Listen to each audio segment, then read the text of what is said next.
ঠিক আছে। আচ্ছা, উপস্থিত আবু সুফিয়ান স্যার এবং ইব্রাহিম স্যার এবং আমাদের এই ব্যাটেক্স কাস্টম ট্রেনিং হাউসের চিফ এক্সিকিউটিভ অফিসার মোহাম্মদ আলামিন ভাই, সবাইকে আসসালামু আলাইকুম। এবং আপনারা যারা শুনছেন, আমাদের এখানে যারা সম্মানিত পার্টিসিপেন্ট আছেন, আপনারা সবাইকে আসসালামু আলাইকুম। এবং সবাই আমার সঙ্গে কোনো না কোনো ভাবে কথা হয়েছে। আমি মোহাম্মদ খান, আহ, মানে ক্লাস শুরুর আগে সবার কারণে কোনো না কোনো ভাবে আমার সঙ্গে কথা হয়েছে।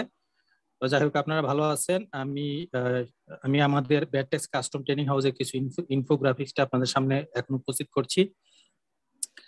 আমরা ব্যাটেক্স কাস্টম ট্রেনিং হাউস, আমরা সেগুনবাগিচায় আমাদের অফিস। এবং আমাদের ফাংশন গুলো হচ্ছে আমরা income tax, VAT, custom, corporate affairs, export import এবং এগুলো নিয়ে কাজ করি। এগুলো নিয়ে দুই ধরনের আমরা কাজ করি, ট্রেনিং এবং কনসালটেন্সি। এবং আমাদের এই ব্যাট ট্যাক্স কাস্টম ট্রেনিং হাউসে আমাদের ব্যাট ট্যাক্স কাস্টম রিলেটেড যত বইগুলো আছে, যেমন আবু সুফিয়ান স্যারের, ইব্রাহিম সাহেবের, আসিফ স্যারের এবং লাল বাহাদুর স্যারের এবং অন্যান্য যারা লেখক আছেন, সবার বইগুলো আমাদের এখানে পাওয়া যায়। আপনারা যে কোনো সময় আমাদের সঙ্গে যোগাযোগ করে বইগুলো সংগ্রহ করতে পারবেন।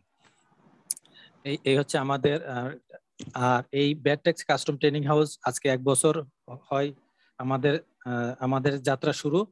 এই এই ব্যাট ট্যাক্স কাস্টম ট্রেনিং হাউসের সম্মানিত chief adviser Abu Sufian sir, আপনারা সবাই ওনার সম্পর্কে জানেন। আমি আর নতুন কিছু করে বলার নাই। উনি revenue officer, custom house Chittagong.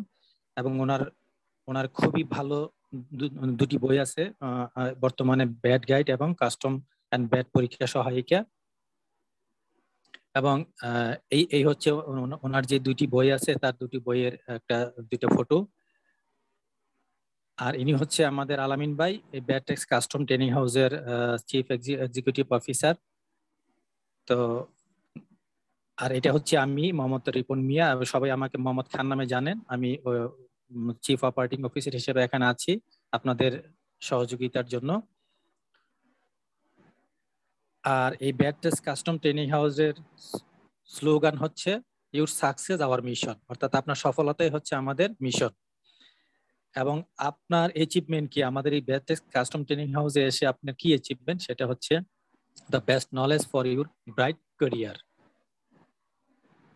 আর আমাদের অ্যাচিভমেন্ট কি? আপনাদের সঙ্গে আমাদের অ্যাচিভমেন্ট হচ্ছে আমরা আপনাদেরকে পেয়েছি এবং আপনাদেরকে নিয়ে আমরা, আপনারা এই অষ্টম ব্যাচে আছেন। 8টা ব্যাচ অলরেডি আজকে কমপ্লিট হতে চলেছে। এই first batch, second batch, third batch, fourth batch, fifth batch, 6, 7, এটা হচ্ছে আপনাদের অষ্টম ব্যাচ। এবং আগামী 16 তারিখ আমরা একটি ব্যাচ করতে যাচ্ছি, discussion of changes of budget, national budget. সেটা আপনাদের সম্মানার্থে আমরা ফ্রি করে দিচ্ছি। আপনি জানেন সেখানে আবু সুফিয়ান স্যার থাকবেন, লাল বাহাদুর অধিকারী স্যার থাকবেন এবং আসিফ স্যার থাকবেন। আপনারা সবাই এখানে আমাদের একটা ফর্ম দেওয়া আছে, সেই ফর্মটা ফিল আপ করে দিবেন। আর তার পরবর্তী আমরা অলরেডি একটা 7ম নম্বর কোর্সটা আমরা করেছিলাম এইচএস কোডের উপরে। এই এইচএস কোডের উপরে আমরা সবার অনুরোধে আমরা আরেকটা ব্যাচ লঞ্চ করতে চাচ্ছি। সেটা আগামী মাসে ইনশাল্লাহ শুরু হবে। তো আপনারা থাকবেন আমি আশা করি। আর আপকামিং কয়েকটা ব্যাচ, আপকামিং কয়েকটা কোর্স আমরা লঞ্চ করতে চাচ্ছি ইনশাল্লাহ আপনাদেরকে নিয়ে। আপনারা থাকবেন আশা করি। আমরা ইনকাম ট্যাক্স নিয়ে একটা ব্যাচ হবে, যারা ব্যাট পরীক্ষার্থী, ব্যাট কনসালটেন্ট, তাদের নিয়ে একটা পরীক্ষা হবে আমাদের। হয়ে গেছে 1 বছরে। তারপরে আমার ভালো হয়েছে। কর্পোরেট অ্যাফেয়ার্স নিয়ে একটা ব্যাচ হবে, এসএপি ইআরপি নিয়ে একটা ব্যাচ হবে এবং প্র্যাকটিক্যাল ব্যাট ম্যানেজমেন্ট নিয়ে আমাদের একটা ব্যাচ হবে। এবং সবশেষে আমি বলতে চাই, you are the heart of VAT tax custom training house. আপনাদের জন্য এক মুঠো শ্রদ্ধা এবং এক মুঠো ভালোবাসা। Welcome and best wishes. এবং সর্বশেষ আমি আপনাদের কাছে একটা জিনিস বলতে চাই, সেটা হচ্ছে আমি জানি এই মহামারীর এই সময়ে আমরা যারা এখানে উপস্থিত হতে পেরেছি, এটা আল্লাহ পাকের মহান শুকরিয়া। এই শুকরিয়া স্বরূপ আমরা আমাদের যে চ্যাট বক্স আছে, 10 সেকেন্ডে সবাই শুধু শুক্রানা স্বরূপ ইয়েস শব্দটা একটু লিখে আপনাদের শুক্রানাটা একটু করেন, জাস্ট শুধু ইয়েস।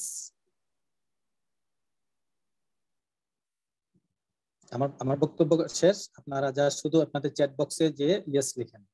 জাস্ট আমরা উপস্থিত হতে পেরেছি, আল্লাহ পাকের প্রতি একটা শুকরিয়া জানাই।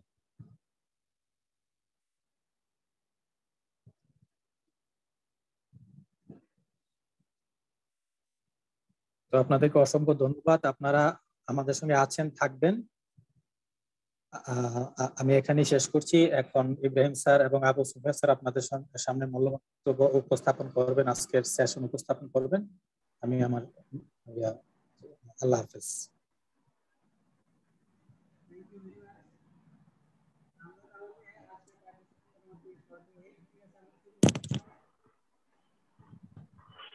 ধন্যবাদ রিপন ভাইকে।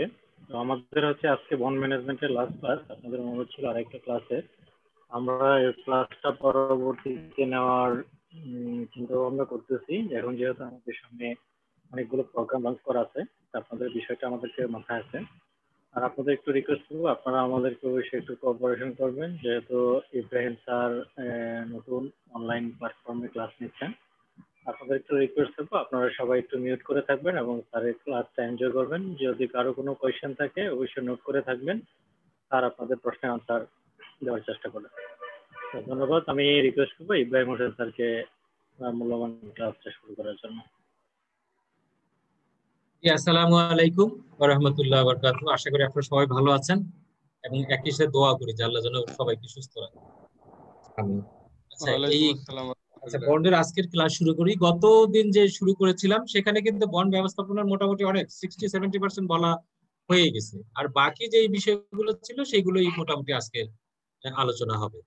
তো আমি গত ক্লাসে বলেছি বন্ড আসলে কি। বন্ড হলো যে বন্ডেড ওয়্যার হাউস কাস্টম আইনের 13 ধারা অনুযায়ী লাইসেন্স প্রাপ্ত কোনো ওয়্যার হাউস যেখানে শুল্কবিহীন ভাবে পণ্য, শুল্ক করাদিযোগ্য পণ্যটা আসবে কিন্তু শুল্ক কর আদায় করা হবে না, সেই পণ্যটা নিয়েই আপনার ওই ওয়্যার হাউসে রাখা হবে। পরবর্তীতে এখান থেকে কি দেশীয় উপভোগের জন্য বের করতে পারে অথবা এক্সপোর্টের জন্য, দুইটা কাজই করা হবে। আপনার এক্সপোর্টের জন্য পণ্য এখান থেকে বের করে প্রসেস করে এক্সপোর্ট করা হবে, অথবা যদি হোম কনজাম্পশন বন্ড হয় তাহলে শুল্ক কর দিয়ে দেশের ভোগের জন্য বের করে আনা হবে। এই জিনিসটা তো বন্ড হলো একটা বিশেষ সুবিধা দেওয়া। বন্ড দিচ্ছেন আপনি, একটা বন্ড দিয়ে মুসলেকা দিয়ে পণ্যটা নিয়ে আসতেছেন যে আমি এই পণ্য শুল্ক করা দিয়ে দিচ্ছি না, ইম্পোর্ট স্টেজে শর্ত একটাই, আমি এক্সপোর্ট করব, বৈদেশিক মুদ্রা নিয়ে আসবো। শর্ত একটাই, আমি ইম্পোর্ট করেছি, শুল্ক করা দিয়ে দেই নেই, যখন দেশীয় ভোগের জন্য এটা বাজারে নিয়ে আসবো তার আগে আমি শুল্ক করা দিয়ে পেমেন্ট করে তারপরে আমি এটা দেশীয় ভোগের জন্য বাজারে নিয়ে আসবো।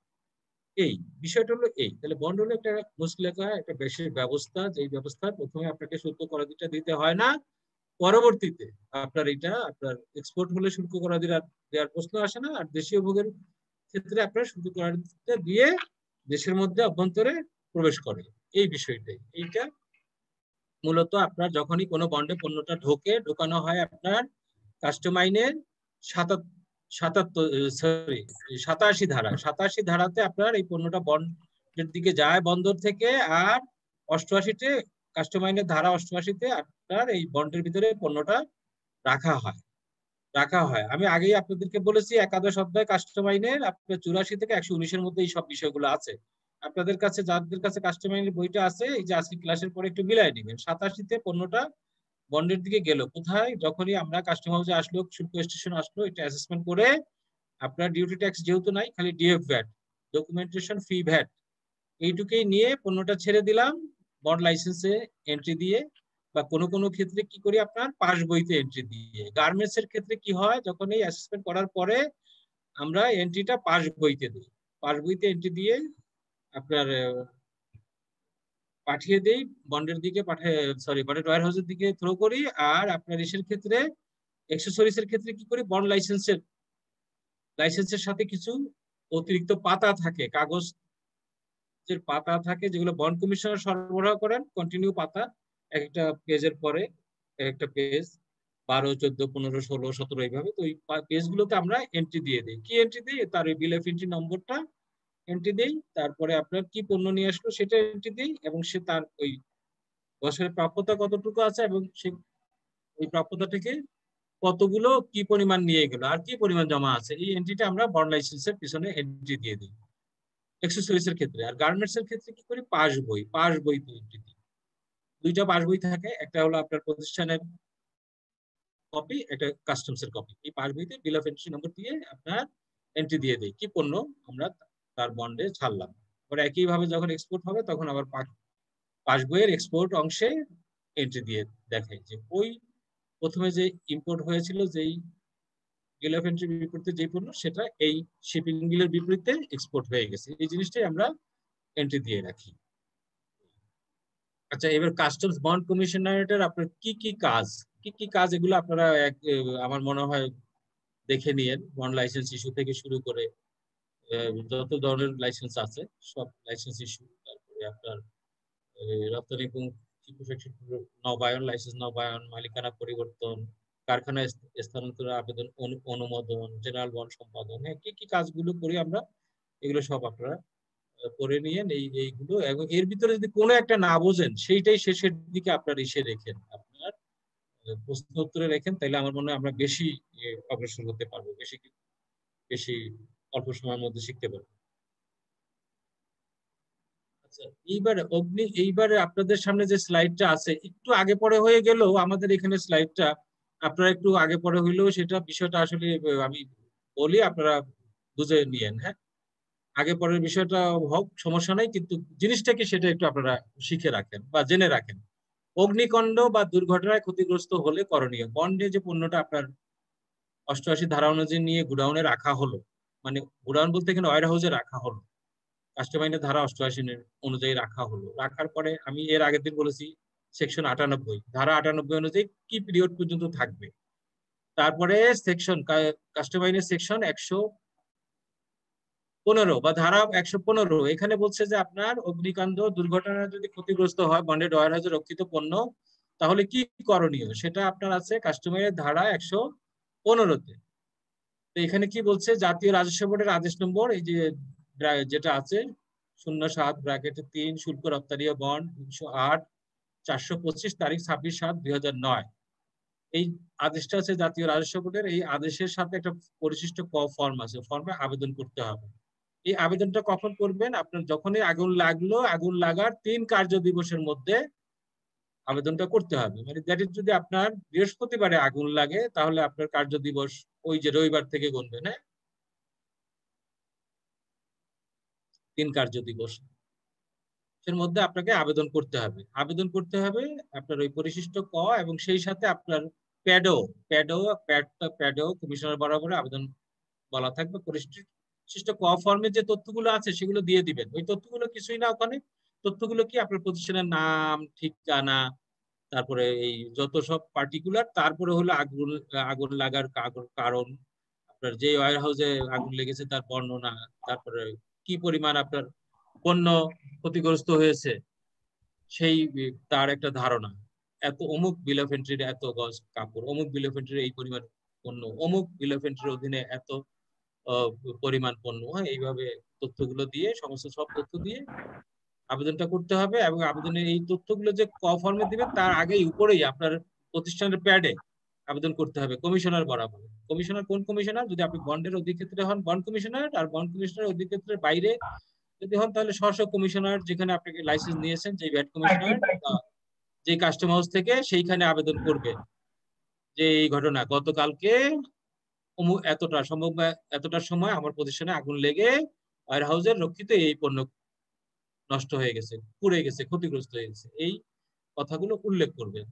তারপরে সেই সাথে আপনার এই আবেদনের সাথে আপনি যে আগুন লাগলে তো একটা থানায় ডায়েরি করেছেন, সেই ডায়েরির অংশটাও দিতে হয়। প্লাস একই সাথে আপনার আগুন লাগার পরে কি ফায়ার সার্ভিস যদি এসে থাকে তাই ফায়ার সার্ভিসের রিপোর্টও দিবে। দেওয়ার পরে আপনি যখনই আবেদন করলেন, আবেদন করার পরে কি করবে, আবেদন করার পরে কমিশনার মহোদয় দ্রুত ব্যবস্থা নেবেন।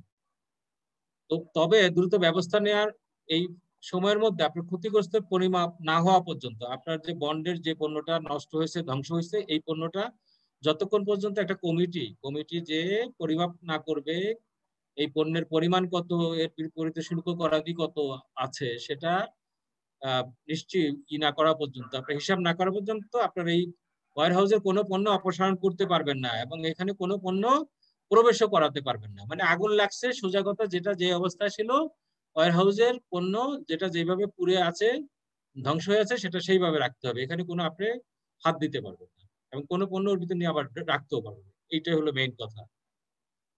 তারপরে ওই যে বললাম কমিশনার মহোদয় কি করবেন, এই পণ্যের ক্ষতিগ্রস্ত পণ্যের পরিমাণ ও শুল্ক কর নির্ধারণের জন্য একটা কমিটি গঠন করে দেবে।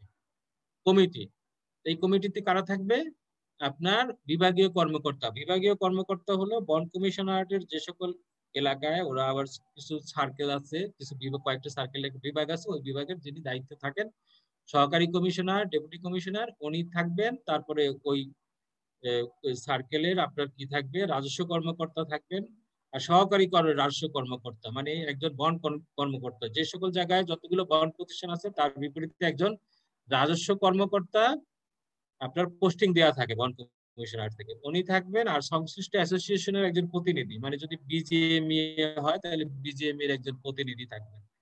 এই কয়জন ব্যক্তি কি করবেন, যে আপনার এই প্রতিষ্ঠান পরিদর্শন করে 15 দিনের মধ্যে একটা রিপোর্ট দাখিল করবেন। 15 দিনের মধ্যে সেই রিপোর্টে কি থাকতে হবে, ক্ষতির কারণ, সম্ভাব্য কারণ, কি কারণে ক্ষতিটা হয়েছে, ফায়ার সার্ভিসের মতামত থাকবে, বীমাকারীর কার্যক্রম, বীমাকারী এই যে একই সাথে আমাদের কাছে যেমন ধ্বংস হয়েছে, ক্ষতিগ্রস্ত হয়েছে, এই বিষয়টা নিয়ে নিষ্পত্তি করার জন্য আবেদন করেছে বীমা কোম্পানিকেও তো আপনি জানিয়েছেন যে আপনার এই পণ্যটা নষ্ট হয়েছে, তাদের যে কার্যক্রম সেটাও থাকবে। এই প্রতিবেদনগুলো সব থাকবে ওই আপনার পরিদর্শন করার পরে যে কমিটি রিপোর্ট দিবে সেই রিপোর্টে। তারপরে ক্ষয়ক্ষতির পরিমাণ নিশ্চিত হওয়ার পরে উক্ত বিষয়ে কে কমিশনার, যার যিনি আপনার এই বন্ড কমিশনার বা ভ্যাটের কমিশনার বা কাস্টমাইজের কমিশনার যেখানে বন্ড লাইসেন্স নিয়েছে সেই কমিশনার আপনার এই সিদ্ধান্ত প্রদান করবেন। এই সিদ্ধান্ত কি, আপনার সিদ্ধান্ত হলো যে আপনার এই চূড়ান্ত প্রতিবেদন পাবেন উনি। তারপরে সেই প্রতিবেদনে যদি সুপারিশ থাকে যে হ্যাঁ আপনার এই দুর্ঘটনাটা ঘটেছে অনাকাঙ্ক্ষিত কারণে, আপনার কোনো কারণে না, অনাকাঙ্ক্ষিত কারণে ঘটেছে, বীমার চূড়ান্ত পেমেন্টও পাচ্ছেন, ধ্বংসকারী প্রতিষ্ঠান পেয়েছেন, এমন তথ্য যদি থাকেন এবং সুপারিশ এর বিপরীতে আপনার, তখন কমিশনার মহোদয় আপনার এই শুল্ক করটা আপনার কি মওকুফ করা। এখানে স্লাইডে ভুল হয়ে গেছে, আপনার এই যে শুল্ক কর পরিষদের আদেশ জারি করবেন, আসলে এখানে শুল্ক কর মওকুফ করার আদেশ, একটা শব্দ ভুল হয়ে গেছে, আপনারা সরি একটু ঠিক করে দেখে নিন, আমরা একটা কারেকশন দিব আর কি। মওকুফ করার আদেশ দিয়ে দিবেন। তাহলে এখানে কি হলো, কাস্টম আইনের 115 ধারা অনুযায়ী কোনো বন্ডেড ওয়্যার হাউসে পণ্য যদি আগুন লেগে যায়, দুর্ঘটনা হয়, ক্ষতিগ্রস্ত হয়, আপনার অ্যাক্ট অফ গড, দৈব দুর্বিপাকে যদি এই ঘটনাটা ঘটে, তাহলে আপনার এটা এই শুল্ক করটা উক্ত পণ্যের উপরে, বন্ডে যে পণ্যটা ছিল সেই পণ্যের শুল্ক করাদিটা কমিশনার মহোদয় মওকুফ করে দিতে পারবেন, মাফ করে দিতে পারবেন। এই বিষয়টি, এটাই হলো আপনার এই দুর্ঘটনা ক্ষতিগ্রস্ত না বন্ডের ক্ষেত্রে হলো আপনার 115তে এই বিষয়টা। আর ওই যে কাস্টমাইজে আপনাদেরকে পাশাপাশি এখানেও বলি, ওই যে কাস্টমাইজের 27-এ বলেছিলাম আপনার ওই যে আমদানি ক্ষেত্রে যদি ক্ষতিগ্রস্ত হয় কোনো পণ্য, সেই ক্ষেত্রেও আপনার মওকুফ করে দিতে পারেন কমিশনার, হ্যাঁ, বা হারাহারি ভাবে কমিয়ে দিতে পারেন। খেয়াল আছে আপনাদেরকে? এটা কমিশন আপনার আবু সুফিয়ান ভাই হয়তো আপনাদেরকে কয়েকদিন আগে পড়িয়েছে, হ্যাঁ, যে আপনার কাস্টম আইনের ধারা 27 যেটা আসে, আমদানি কালে পণ্য আপনার যদি ক্ষতিগ্রস্ত হয়, আপনার সেই ক্ষেত্রেও আপনার এই শুল্ক করাদি মওকুফ করে দিতে পারবেন কমিশনার মহোদয়, অথবা হারাহারি ভাবে কমিয়ে দিতে পারবেন, যেটাকে আমরা বলি রিবেট বলি, হ্যাঁ, উপশম বলি, বা ক্ষতিগ্রস্ত পণ্য শুল্ক করাদি মওকুফ করি, সেটা 27 ধারা। আর বন্ডের ক্ষেত্রে আপনার বন্ডে রক্ষিত পণ্য যদি ক্ষতিগ্রস্ত হয়, তাহলে সেই ক্ষেত্রে আপনার 115 ধারা, মানে আপনার এই পুড়ে যাওয়ার বা অগ্নিকাণ্ডে যে ক্ষতিগ্রস্ত হয়েছে, এটা আপনি প্রমাণ করবেন যে এটা আপনার অনাকাঙ্ক্ষিত ভাবেই হয়েছে, তাই না? এমন যদি কোনো আলামত পাওয়া যায়, দেখা গেল আপনার ইসের ভিতরে তদন্ত করতে যে দেখা গেল আপনার ওয়্যার হাউসের ভিতরে লাইসেন্স দেওয়ার সময় আমরা কি দেখি যে এখানে কোনো রকম ইলেকট্রিসিটি লাইন থাকা যাবে না। আগেই বলি, বন্ডেড ওয়্যার হাউসের মধ্যে কোনো রকম ইলেকট্রিসিটি লাইন, গ্যাস লাইন এগুলো থাকা যাবে না, যাতে আপনার কোনো রকম শর্ট সার্কিট হয়ে আগুন টাগুন না লাগে। কিন্তু আমরা যখন এই ক্ষতিগ্রস্ত হলো, কমিটি যে দেখলো যে ওর ভিতরে সব জায়গায় ইলেকট্রিক লাইন টাইনের অস্তিত্ব পেল, তখন কিন্তু আপনার এই প্রতিষ্ঠান নাও পেতে পারে না, ক্ষতিগ্রস্ত হওয়ার ফলে এই শুল্ক করা যে মওকুফ সেটা নাও পেতে পারেন, কারণ ইলেকট্রিক লাইন থেকে যদি আপনার শর্ট সার্কিটের কারণে যদি হয়ে থাকে, এইটা তো দায় দায়িত্ব বন্ডারের, সুতরাং সেই ক্ষেত্রে নাও পাওয়ার সম্ভাবনা বেশি, সবচেয়ে বেশি। হ্যাঁ, এই বিষয়টাই হলো দুর্ঘটনায় ক্ষতিগ্রস্ত হলে বন্ডেড ওয়্যার হাউসের পণ্য তাহলে কি রিমেডি পাবে, হ্যাঁ, কি পাবে, হ্যাঁ, সুবিধা পাবে ওয়্যার হাউস প্রতিষ্ঠান, এবং একই সাথে তিনি কখন আবেদন করবেন, কিভাবে আবেদন করবেন, আবেদন করে বিষয়টা কিভাবে নিষ্পত্তি হবে সেটা আপনাদেরকে বললাম। আচ্ছা, এই যে ব্যবহারের অনুপযোগী উপকরণের নিষ্পত্তি, আপনার ব্যবহারের অনুপযোগী এমন হতে পারে না যে আপনার বন্ডেড ওয়্যার হাউসের পণ্য ক্ষতিগ্রস্ত হয়নি, কিন্তু ব্যবহারের 11 মাস পরের ব্যবহারের অনুপযোগী হয়ে গেছে। খাদ্যদ্রব্য ছিল আপনার ওই যে ডিপ্লোম্যাটিক ওয়্যার হাউসে, ডিউটি ফ্রি শপে, কোনো কারণে দেখা যায় 11 মাস পরে এটা এক্সপায়ারি চলে গেছে বা হয়ে গেছে, তাহলে সেটাও কি আপনার এই যে ব্যবহার অনুপযোগী, তাহলে এইটাকেও একটা নিষ্পত্তি করা যাবে, বুঝছেন? এমনও হয়েছে আপনার ব্যবহার অনুযায়ী, আপনি ওই দিনকে বলেছি যে ত্রুটিপূর্ণ কাপড় আসছে, হ্যাঁ ত্রুটিপূর্ণ কাপড় আসছে, ত্রুটিপূর্ণ চামড়া চলে আসছে, এখন এইটা দিয়ে আপনার তো আর ভালো মানসম্মত পণ্য হবে না, কিন্তু সেইটা আপনার যদি আবার শিপব্যাক করতে চান সেইটাও আপনার করতে পারবেন, সেই বিষয়টাই এখানে। হ্যাঁ, রপ্তানি যার কাছ থেকে এসেছিল তার কাছে আবার রপ্তানিও করে দেওয়া যাবে। এইখানে বিষয়টা হলো যে এই যে খালি এখানে দেখার বিষয়টা যে ত্রুটিপূর্ণ পণ্য যদি এসে যায়, উপকরণ এসে যায়, তখন খালি আপনার আবেদন করবেন, আবেদনের সাথে আমরা দেখবো কি এই পণ্যটা যে এসেছিল এটার বিপরীতে আপনার বৈদেশিক মুদ্রাটা দেশের বাইরে গেল কিনা, যদি যে থাকে তাহলে সেটা আবার ফেরত আনার ব্যবস্থা। তো সেই ক্ষেত্রে কি বাংলাদেশ ব্যাংকের প্রত্যয়ন নিতে হয়, তারপরে সংশ্লিষ্ট ব্যাংকের প্রত্যয়ন নিতে হয়, তারপরে CCIND থেকে প্রত্যয়ন নিতে হয়। তাহলে যেই ক্ষেত্রে আপনার বৈদেশিক মুদ্রা যায়নি তাহলে জিনিসটা খুবই সহজ, আর যদি যে থাকে তাহলে আপনার এই পণ্যটা আবার যখন এক্সপোর্ট করবেন, এক্সপোর্ট করার সময় এক্সপোর্ট এলসি যখন খুলবে তখন এই পণ্যটার ওই ভ্যালুটা আবার সে ব্যাক করে দিবে, অথবা তার বিপরীতে সে পণ্য পাঠাবে, অথবা কি করবে সে অগ্রিম টিটি পাঠায়ও অ্যাডজাস্ট করবে, মানে আমাদের দেশের যে ডলারটা গিয়েছিল সেটা আবার ফেরত দিয়ে দেবে। কথাটা হলো এই, তো সেইটাও আপনার এই যে নিষ্পত্তি করার বিষয় এখানে আছে বন্ডেড ওয়্যার হাউসের আমদানিকৃত উপকরণ। অ্যাডভান্স রুলিং এটা আপনার এই যে কোনো বিষয়, এটা কাস্টম আইনের আপনার 219 ধারা অনুযায়ী আপনার যে আদেশ নির্দেশ সিদ্ধান্ত এগুলো জারি, এই জাতীয় কোনো ক্ষেত্রে যদি কোনো বিরোধ নিষ্পত্তি হয় তাহলে সেই ক্ষেত্রে আপনার এই অ্যাডভান্স রুলিং এর একটা বিষয় আছে, সেই বিষয়টাই এখানে আসছে। আপনারা একটু করে নিয়ে কত সদস্য বিশিষ্ট এই ইয়েটা হবে, যে অ্যাডভান্স রুলিং ইউনিট গঠন করা হবে, তাদের বিষয়টা বলছে। এটা এনবিআরই করবে, আপনি আবেদন করবেন, আবেদনটা 219 অনুযায়ী এনবিআরই এটা নিষ্পত্তি করবে। হ্যাঁ, কি হবে তারা বিষয়টা জানাই দিবে, আপনাকেও জানাবে এবং সংশ্লিষ্ট কমিশনারকেও জানাবে এই বিষয়টা। আদেশ জারির মাধ্যমে জানাই দিবেন আর লিখিত। হ্যাঁ, আর অ্যাডভান্স রুলিং এর যে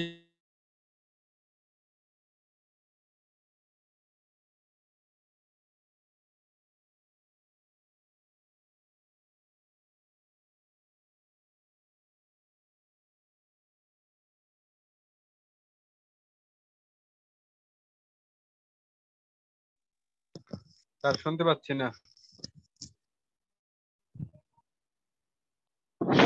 না, স্যার। রাখেন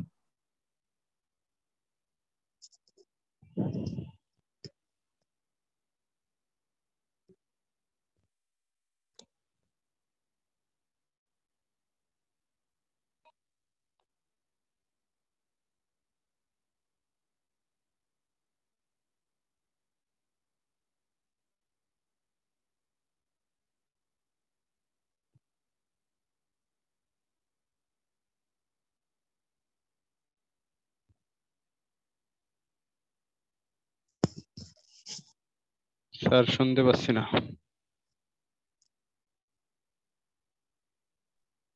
ভাই ওয়েট করেন, স্যারের হয়তো নেটওয়ার্কের সমস্যা হয়েছে।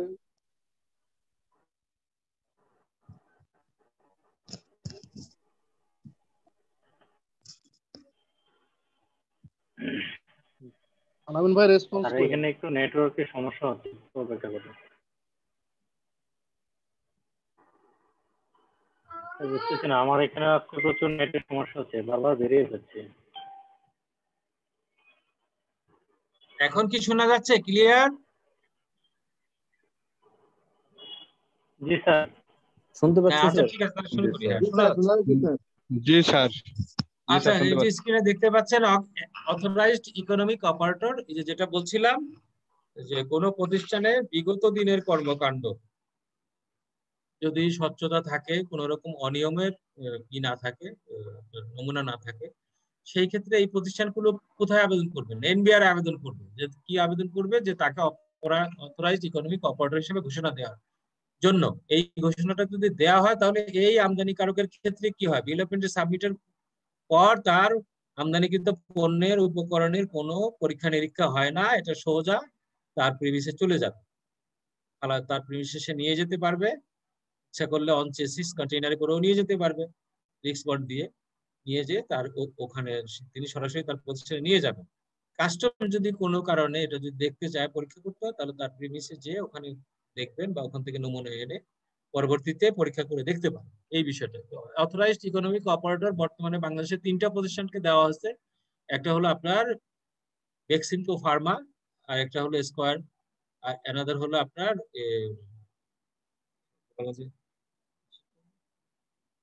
ইনসেপ্টা। ইনসেপ্টা, এই 3টা প্রতিষ্ঠানকে আপনার অথরাইজড ইকোনমিক অপারেটর ঘোষণা দেওয়া হয়েছে। এদের ক্ষেত্রে, এদের আমদানির ক্ষেত্রে আপনার পণ্য পরীক্ষা হয় না, সরাসরি তার প্রিমিসে চলে যায়। এই বিষয়টি এখন এই আপাতত বাংলাদেশ কাস্টমস 3টা প্রতিষ্ঠান দিয়ে শুরু করেছে। পরবর্তীতে আরো যদি আবেদন করে, আমি তাদের আবেদন যাচাই বাছাই করে অন্যরাও এই সুবিধা ভোগ করতে পারবে। এটা কাস্টমস এর বিষয়। তারপর আপনাদেরকে একটু জানাই দিলাম এই ও বিষয়টা কি আসলে। মানে অনেকটা কিছুটা গ্রিন চ্যানেল মতো।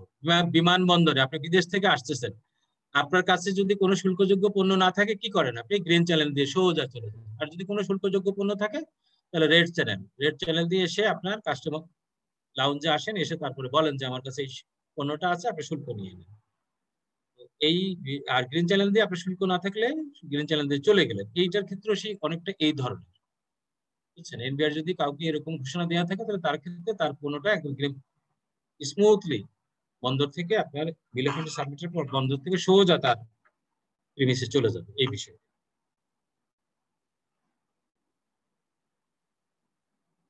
তারপরে স্লাইড তো হচ্ছে না।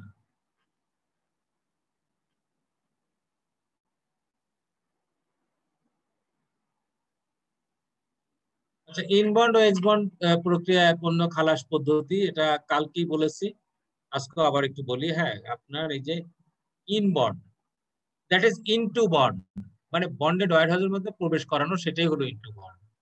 আর এক্স বন্ড, বন্ডেড ওয়্যারহাউস থেকে বের করাটাই হলো এক্স বন্ড, মানে বন্ড থেকে বের করে ফেলা। তো কখন করা হয়? সাধারণত যখনই আপনি ইনটু বন্ড করার পরে, যদি গার্মেন্টস এর ক্ষেত্রে কি হয়, যখনই পণ্যটা আপনি ইউডির সাবমিট করার পরে আপনার যে পরিমাণ উপকরণ আপনার দরকার, যে পরিমাণ শার্ট বানাতে, প্যান্ট বানাতে পণ্যটা বন্ডেড ওয়্যারহাউস থেকে বের করলেন, উপকরণটা বের করলেন, সেটাই হলো এক্স বন্ড। একই রকম এক্সারসাইজের ক্ষেত্রেও আপনি যখনই পণ্যটা ইনবন্ড করার পরে, যখনই আপনার ইউপির এগেনস্টে যেই পরিমাণ কাঁচামাল আপনার দরকার, যার কাছ থেকে কার্যাদেশ পেয়েছেন তার কাছে আপনার পণ্য উৎপাদন করে রপ্তানি করার জন্য সেই পরিমাণ কাঁচামাল যখনই বন্ড থেকে বের করবেন, সেটাই হলো এক্স বন্ড। তাহলে ইনটু বন্ড হলো কখন? আমি আগেই বলেছি কাস্টমার আইনের ৭৭ হলো বন্ডের দিকে পণ্য গেলে বন্দর থেকে, 88-তে বন্ডেড ওয়্যারহাউসে পণ্য নিয়ে রাখা হলো। তাহলে কি হলো? ইনবন্ড হয়ে গেল। আর যখনই এইখান থেকে পণ্যটা বের করবেন, তখন দেখবেন 105 ধারা অনুযায়ী আপনি এই পণ্যটা রপ্তানির জন্য বের করবেন। আপনারা একটু আজকে কাস্টম আইনের বইটা হাতে নিয়ে আবার একটু মিলাই দেখেন, হ্যাঁ, ক্লাসের পরে 105-এ কি করলেন? আপনার এই পণ্যটা ওই বন্ডেড ওয়্যারহাউসে যে পণ্যটা ছিল সেটা এক্সপোর্টের জন্য বাইর করবেন। একই রকম ধারা 104-এ বলছে যে আপনার দেশীয় ভোগের জন্য বাইর করবেন। তাহলে এই ক্ষেত্রে দেশীয় ভোগের জন্য আপনার এক্সপোর্ট যখন করলেন, যখনই আপনার যতটুকু বাইর করবেন, ওই পণ্যের উপর যতটুকু শুল্ক করা দিয়ে আছে সেটা দিয়ে দিবেন, দিয়ে বের করবেন। এইটা হলো কাস্টম আইনের ধারা 104 অনুযায়ী আপনি এখান থেকে বের করবেন। আর এক্সপোর্টের জন্য 105 ধারা অনুযায়ী বের করবেন।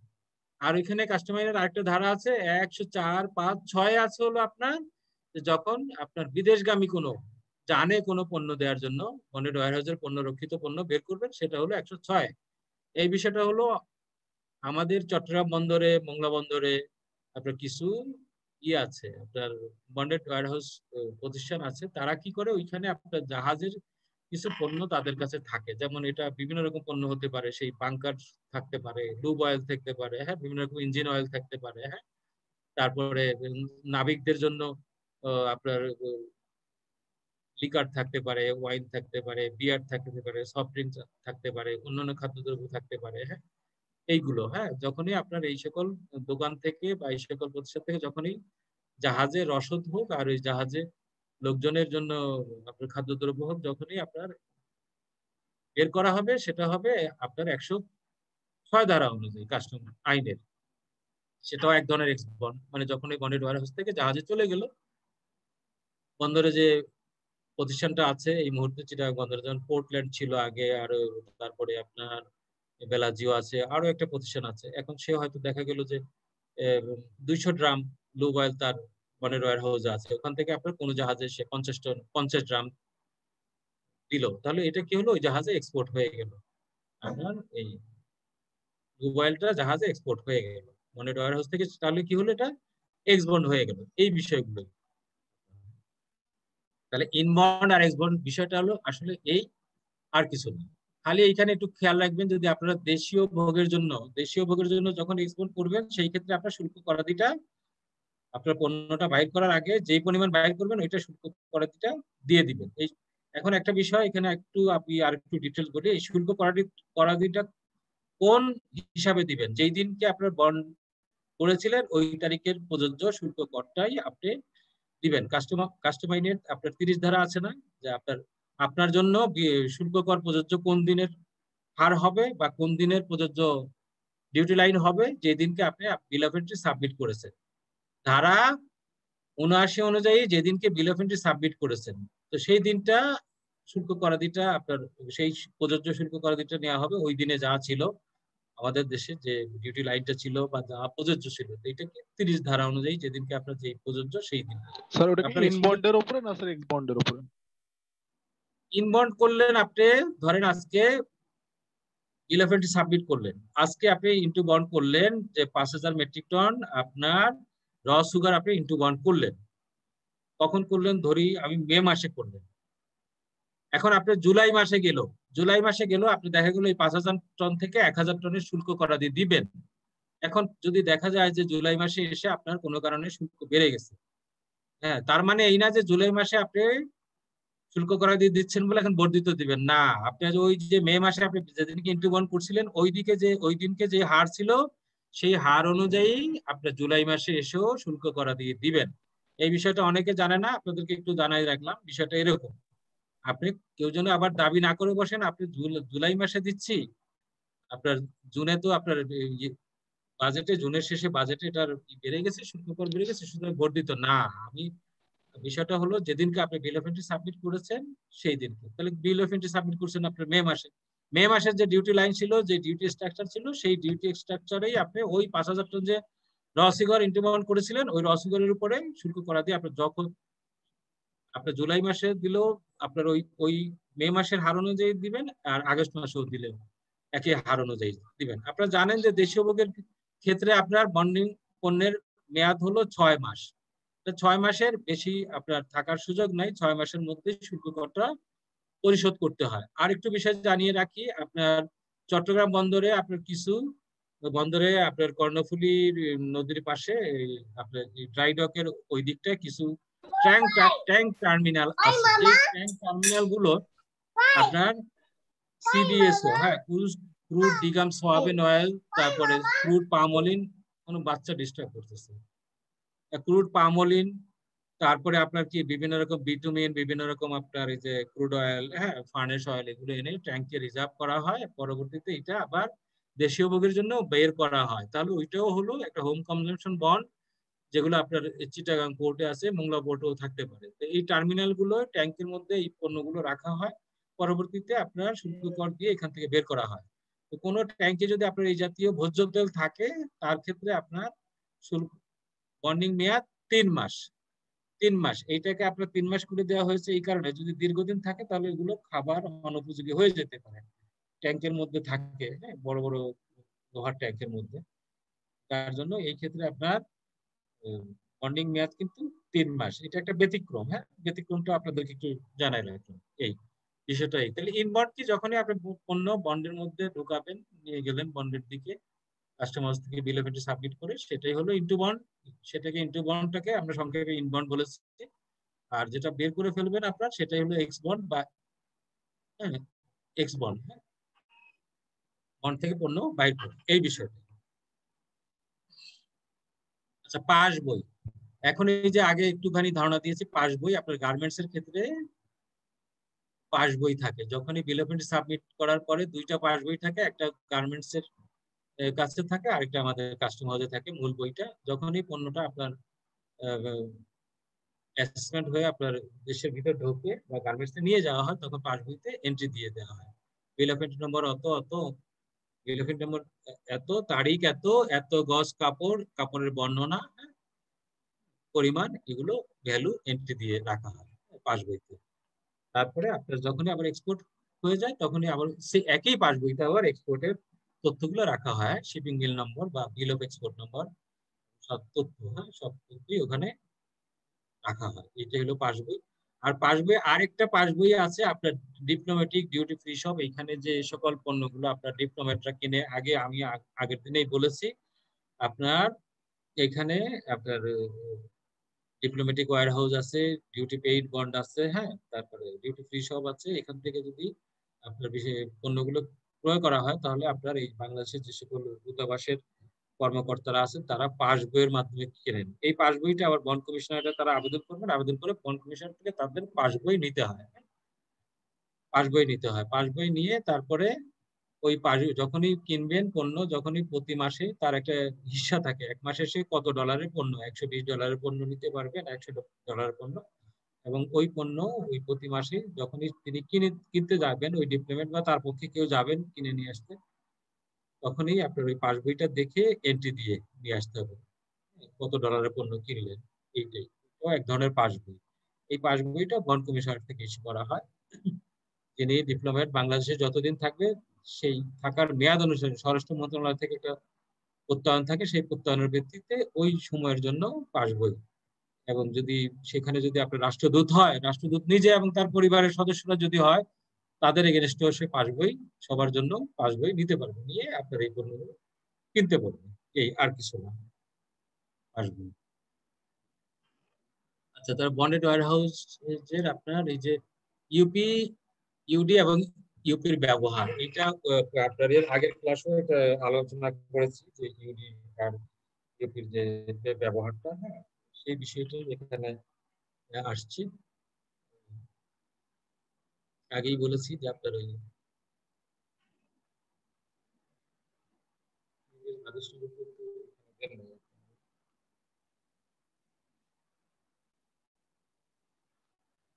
তিরানব্বই সালে যে একটা আদেশ আছে, এই যে, হ্যাঁ, ইউডির সেই আদেশটা হলো যে 153 ল আপনার 93/1520 অবলিক কাজ 13/8/93 ইউডির যে আদেশটা থাকে, আমি দেখে পড়ে গেছি, এনবিআর এর যে আদেশ, এই ইউডি আপনার যে সরাসরি রপ্তানিকারক বা স্পেশাল বন্ডেড ওয়্যার হাউস, তাদের যে পণ্য নিয়ে আসবে, মানে উপকরণ যেটা নিয়ে আসবে, পণ্য বলতে এখানে উপকরণই বুঝেন, এই উপকরণটা যে আনবে, কাপড়টা নিয়ে আসবে, সেটার যে কাপড়ের ব্যবহারের পরিমাণ, কি পরিমাণ ব্যবহার করবে তার পণ্য, উৎপাদিত পণ্যের ক্ষেত্রে, সেটাই সে আপনার এই ঘোষণাটা সে ইসে দিবে বিজিএমইএ তে অথবা বিকেএমইএ তে সাবমিট করবে। সাবমিট করার পরে ওরা যাচাই বাছাই করে এটা জারি করবে, তার একটা কপি কাস্টম দিবে। এটা 1993 সালের একটা আপনার আদেশ এনবিআর এর। এই ইউডিটা আগে বন্ড কমিশনারটাই দিত। বন্ড কমিশনার থেকে এখন যেমন ইউপি দেওয়া হয় কাঁচামাল ব্যবহারের প্রচ্ছন্নের ক্ষেত্রে, গার্মেন্টস এর ক্ষেত্রেও আগে বন্ড কমিশনার দিত, কিন্তু আপনার এই লোকবলের অভাবে আপনার এই 1993 সালে আপনার এটা বিজিএমই কে দিয়েছে, জাতীয় রাজস্ব বোর্ড, যে তারাই এটা ওই ঘোষণা, ওই যে আদেশ যেটা আছে, আদেশ অনুযায়ী কাপড়ের ব্যবহার দেখিয়ে তারাই এটা অনুমোদন দেবে, হ্যাঁ, আর কপি কাস্টমস কে দেবে। সেটাই হলো ইউডি। আর ইউপি হলো এখনো বন্ড কমিশনারটাই ইস্যু করেন। সেটা আমি আগেও বলেছি যে আপনার প্রচ্ছন্ন রপ্তানিকারকের ক্ষেত্রে তার পণ্য ব্যবহারের যে হিসাবটা আর ব্যবহারের হিসাব সম্বলিত যে আদেশ বন্ড কমিশনার জারি করবে সেটাই হলো ইউপি। সোজা কথা, আপনি যে পণ্য বন্ডে নিলেন, উপকরণটা নিলেন, সেই উপকরণের ব্যবহার ইউডির ক্ষেত্রে হোক আর ইউপির ক্ষেত্রে হোক, সেটা আপনি নিজে নিজে করতে পারবেন না, অনুমোদন করতে পারবেন না। এটা কোনো সংস্থা দিয়ে, হয় বিজিএমই দিয়ে, অথবা আপনার কোনো ক্ষেত্রে বন্ড কমিশনার দিয়ে আপনি এটাকে আপনাকে এই খরচের হিসাবটা আপনাকে এখান থেকে অনুমোদন করায় নিতে হবে। এই বিষয়টাই এখানে ইউডি আর ইউপির যে ব্যবহার যেটা আছে। ইউডি ডিক্লারেশনের বিষয়ে আরো বিস্তারিত কিছু আছে, এগুলো আপনারা পড়ে দেখেন। এই যে মোদ্দা কথা, আমি যেই কথাগুলোই বলি সেটাই, যে বিজিএমইএ, বিকেএমইএ এরাই ইউডিটা ইস্যু করে। কোন আদেশ বলে? ওই যে আপনার জাতীয় রাজস্ব বোর্ডের 153 আইন 93/1520, হ্যাঁ, কাজ 13/8/1993 এর এই আদেশ বলে। হ্যাঁ, ইউডিটা ইস্যু করে। আর ইউপিটা আমরা দ্যাট ইজ বন্ড কমিশনার করে। যখনই ইউডির বিপরীতে, আমি আগেই বলেছি, এক্সেসরিজ প্রতিষ্ঠানগুলো, যে পণ্যগুলো সরাসরি রপ্তানিকারক এক্সেসরিজ প্রতিষ্ঠান থেকে নেন বা ব্যাক টু ব্যাক এলসির মাধ্যমে তিনি আমদানি করেন, সোজা কথা। হ্যাঁ, আর এক্সেসরিজ প্রতিষ্ঠান কি করে? রপ্তানি করে। কার কাছে করে? সরাসরি প্রতিষ্ঠানের কাছে। এক্সেসরিজের প্রতিষ্ঠানের ক্ষেত্রে, প্রচ্ছন্নের ক্ষেত্রে তার হলো রপ্তানি, আর সরাসরি যিনি নিচ্ছেন তার ক্ষেত্রে হলো আমদানি। সরাসরি আমদানিকারক প্রতিষ্ঠান বা সরাসরি স্পেশাল বন্ডেড ওয়্যারহাউস প্রতিষ্ঠান কি করতে পারবে? তার মাস্টার এলসির বিপরীতে যে পরিমাণ উপকরণ লাগবে সব উপকরণই সে আপনার ব্যাক টু ব্যাকের মাধ্যমে সে স্থানীয়ভাবে সংগ্রহ করতে পারবে, আবার বাইরে থেকেও আনতে পারবে, তার যেখান থেকে সুবিধা হয়। এই সুবিধা অনুযায়ী তিনি ইম্পোর্ট করবেন, ইম্পোর্ট করে তারপরে প্রোডাক্ট তৈরি করবেন, এক্সপোর্ট করবেন। এই বিষয়টাই কাটিং তদারক কি? এটা হলো যে আপনার কোনো ক্ষেত্রে দেখা যায় যে আপনার কিছু পণ্যের ক্ষেত্রে আপনার সংশ্লিষ্ট যেই কাস্টম হাউস দিয়ে, এলসি স্টেশন দিয়ে পণ্যটা আমদানি হয়, তাদের দৃষ্টিতে মনে হয় যে এটা বেশ সেন্সিটিভ একটা কাপড় আপনি নিয়ে যাচ্ছেন, যেটা মানে ট্রাস্ট করা যাচ্ছে না যে এই পণ্যটা আবার রপ্তানি হবে কিনা। হ্যাঁ, তখন কি করে, ওই আপনার কাস্টম হাউস এবং শুল্ক স্টেশন ইচ্ছা করলে এই পণ্যটা আপনার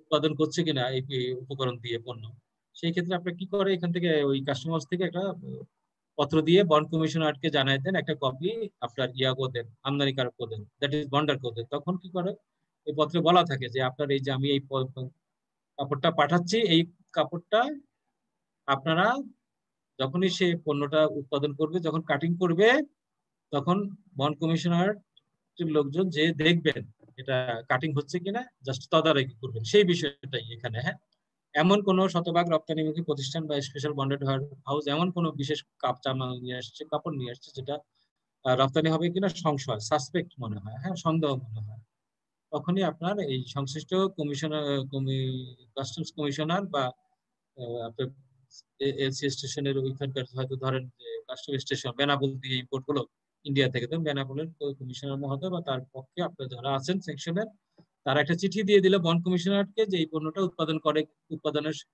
করার সময় যখন বানাবে, তখন আপনার বন্ড কমিশনার থেকে একজন বন্ড অফিসার দিবেন বা একজন কর্মকর্তাকে নিয়োগ দিবেন, উনি যে দেখবে যে এটা আসলে কাটিং হচ্ছে কিনা বা একটা এক্সপোর্ট হচ্ছে কিনা, তো এই বিষয়টা তদারকি করবেন, সেটাই কাটিং তদারকি, আর কিছু না। এইটাই হলো কাটিং তদারকি। যদি কাটিং তদারকি বিষয়, তো জিনিসটা কি, এই জিনিসটাই হলো কাটিং তদারকি।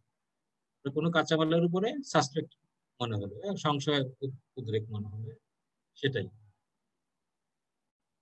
লিয়েন ব্যাংক, এটা আগেও বলেছি যে আপনার যিনি বন্ডার, যেই ব্যাংকের মাধ্যমে তার আমদানি রপ্তানি কার্যক্রম করবে, সেটাই তার লিয়েন ব্যাংক।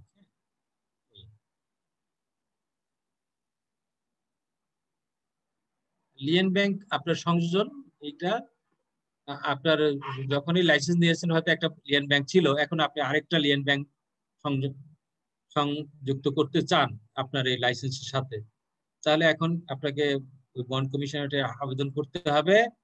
তো লিয়েন ব্যাংক আরেকটা সংযোজন অনেক সময় করতে হয় কি, যেই ব্যাংক দিয়ে আগে করতেছিলেন, হয়তো ওই ব্যাংকে আপনাকে যে লোন টোন দেয় সেই লোনের মাত্রা আপনার যা দেয় তা দিয়ে আপনার কর্মকাণ্ড স্মুথলি চলে না, আপনার আরো লোনের দরকার আছে, বা ব্যবসা বাণিজ্য আরো প্রসারের ক্ষেত্রে আপনার একটা ব্যাংক দিয়ে হয় না, আরো একটা ব্যাংকের সংযুক্তি থাকলে আপনার জন্য ভালো হয়।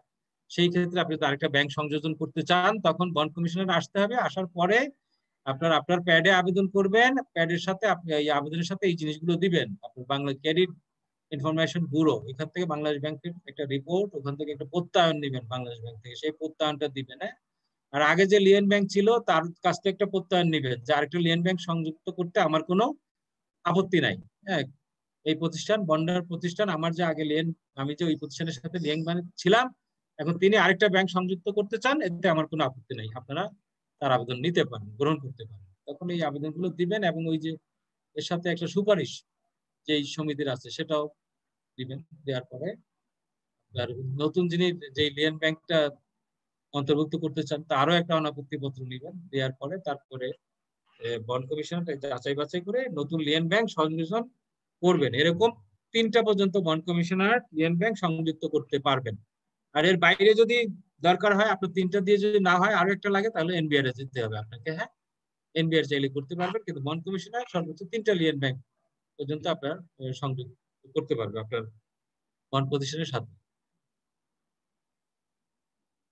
লিয়েন ব্যাংকের ক্ষেত্রে উল্লেখযোগ্য বিষয়গুলো এইটা একটু আপনারা করে নিন, এই 8 কিছু না, আমি যে কথাগুলো বলেছি ওইটাই হলো মেইন কথা। হ্যাঁ, লিয়েন ব্যাংকের সংযোজন দেওয়ার পরিবর্তে প্রয়োজনীয় দলিলাতি এটা বলে ফেলছি এর ভিতরে। হ্যাঁ, সেই কথাটাই আবার আসছে।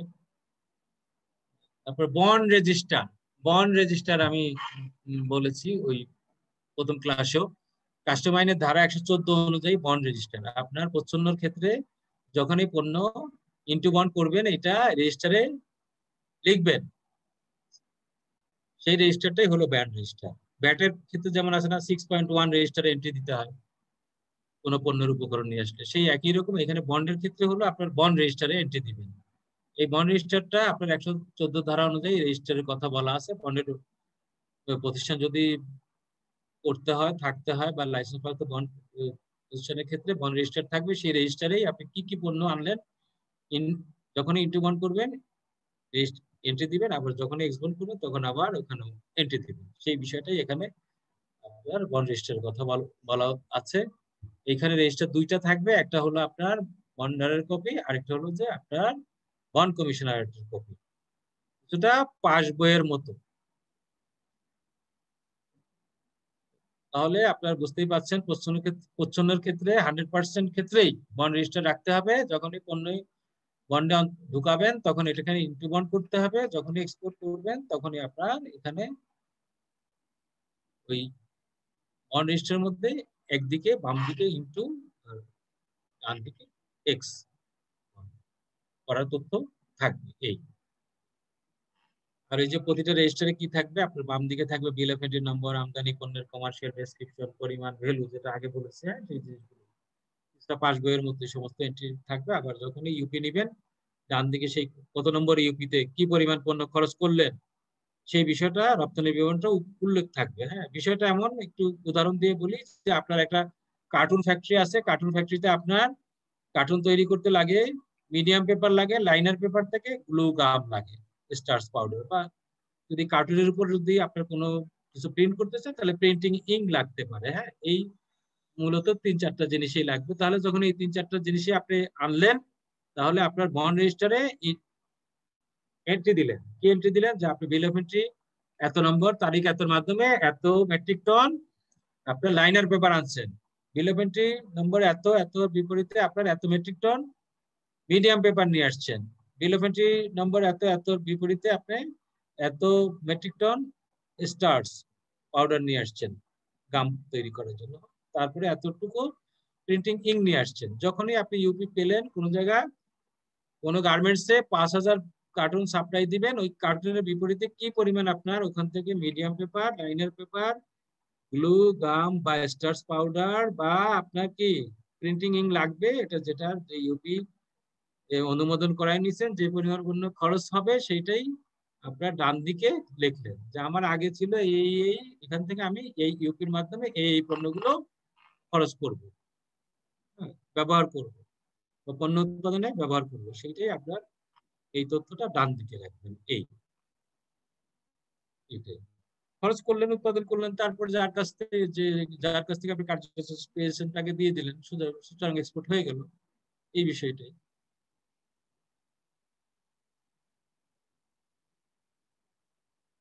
বন্ডের আওতায় আমদানি প্রাপ্যতা, পোশাক তৈরির ক্ষেত্রে কোনো আমদানি প্রাপ্যতা বলতে এখানে ওইভাবে কোনো আমদানি প্রাপ্যতা নাই। এখানে ইউডির চাহিদা মোতাবেক আপনার যা কিছু দরকার সবকিছু আমদানি করবেন। যখনই মাস্টার এলসির বিপরীতে আপনার যেই পণ্যটার কার্যাদেশ পাবেন বিদেশে এক্সপোর্ট করার জন্য, মূল ক্রেতার কাছ থেকে সেই ওই পণ্য বানাতে যা যা লাগবে, যত কাপড় লাগবে, যত গোদাম লাগবে, যত এক্সেসরিজ লাগবে, এই সবগুলো আপনার ইউডি অনুযায়ী আপনি আমদানি করতে পারবেন। এর ক্ষেত্রে কোনো লিমিটেশন নেই। আর এক্সেসরিজ এর ক্ষেত্রে আপনার এখানে একটা লিমিটেশন আছে। এখানে হলো আপনার এই যে প্রচ্ছন্নের ক্ষেত্রে কাঁচামাল যে আমদানি করবেন, এইটা হলো আপনার ওই ডেটের অনুযায়ী। আর ওই যে আপনি ওদিনকে আমি প্রথম দিন বলেছি 14/2008 অনুযায়ী যে আমরা মেশিনারির ক্ষমতা দেখে প্রতিদিন 20 ঘন্টা, তারপরে 1 ঘন্টার উৎপাদন, 20 ঘন্টার উৎপাদন আর 300 দিনের উৎপাদন ধরে ওই মেশিনের যে ক্ষমতা দিয়েছি সেই অনুযায়ী আপনার আমদানি করতে হবে। সেই অনুযায়ী প্রথম বছর 30%, পরবর্তী বছর আপনার 30% এক্সপোর্টের সাথে 20% যোগ করে যেটা জমবে সেই পরিমাণ আমদানি প্রাপ্যতা দিব, সেটাই আপনি আমদানি করবেন অ্যাকসেসরিজের ক্ষেত্রে। আর পোশাক তৈরি স্পেশাল বন্ডেড ওয়্যারহাউস হলো ইউডি চাহিদা মোতাবেক তিনি আমদানি করবেন। আর প্রচ্ছন্নের ক্ষেত্রে যেটা আমরা ঠিক করে দিব, বন্ড কমিশনার আপনার প্রতিষ্ঠানে গিয়ে মেশিন চালিয়ে উৎপাদন কার্যক্রম পরীক্ষা করে যেটাই আপনার জন্য প্রাপ্যতা দেবে সেটাই, সেই পরিমাণ পণ্যই আপনি আনতে পারবেন।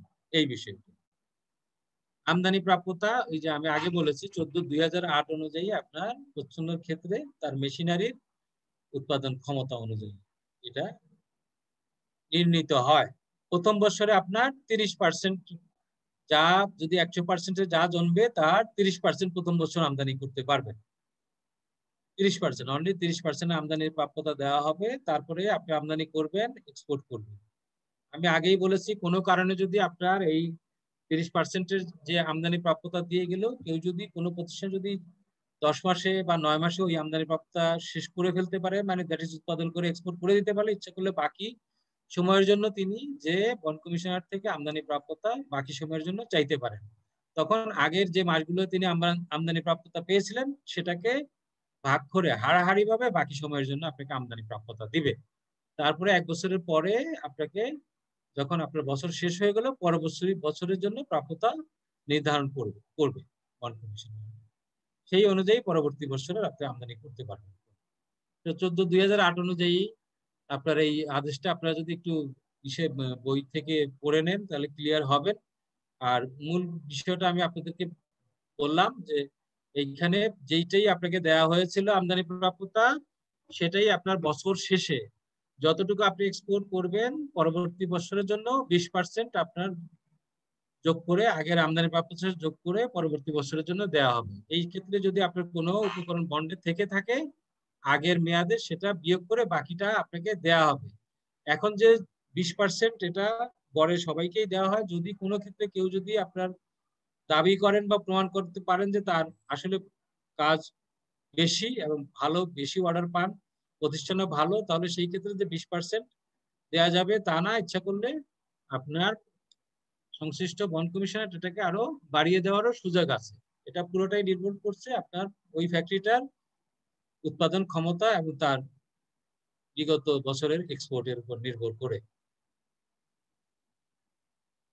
আর এই আমদানি প্রাপ্যতা ঠিক করার ক্ষেত্রে আপনারা অলওয়েজ আমাদের বন্ড কমিশনারের লোকজন যে প্রতিষ্ঠানে উপস্থিত থাকবেন এবং সরজমিনে ওই মেশিনারি চালিয়ে তারপরে এটা উৎপাদন কার্যক্রম পর্যবেক্ষণ করে তারপরেই আপনার এই আমদানি প্রাপ্যতাটা শেষ হয়। যখনই আপনার 1 বছর শেষ হয়ে যাবে কোনো বন্ড প্রতিষ্ঠান, তারপরে কি করবে উনি প্রচ্ছন্নের ক্ষেত্রে 15 দিনের মধ্যে আবেদন করে দেবেন যে পরবর্তী বছরে প্রাপ্যতার জন্য। তখন বন্ড কমিশনারেটের আপনার সংশ্লিষ্ট বন্ড অফিসার, সংশ্লিষ্ট রাজস্ব কর্মকর্তা যে আপনার প্রতিষ্ঠানে পরিদর্শন করে ওই মেশিনারির আবার উৎপাদন ক্ষমতা দেখে তারপর পরবর্তী বছরের জন্য আপনার আমদানি প্রাপ্যতা ঠিক করবেন। হ্যাঁ, আর উৎপাদন ক্ষমতা আগেই বলছি বার্ষিক 300 দিন, প্রতিদিন 20 ঘন্টা ধরতে হবে, প্রতি ঘন্টায় উৎপাদন।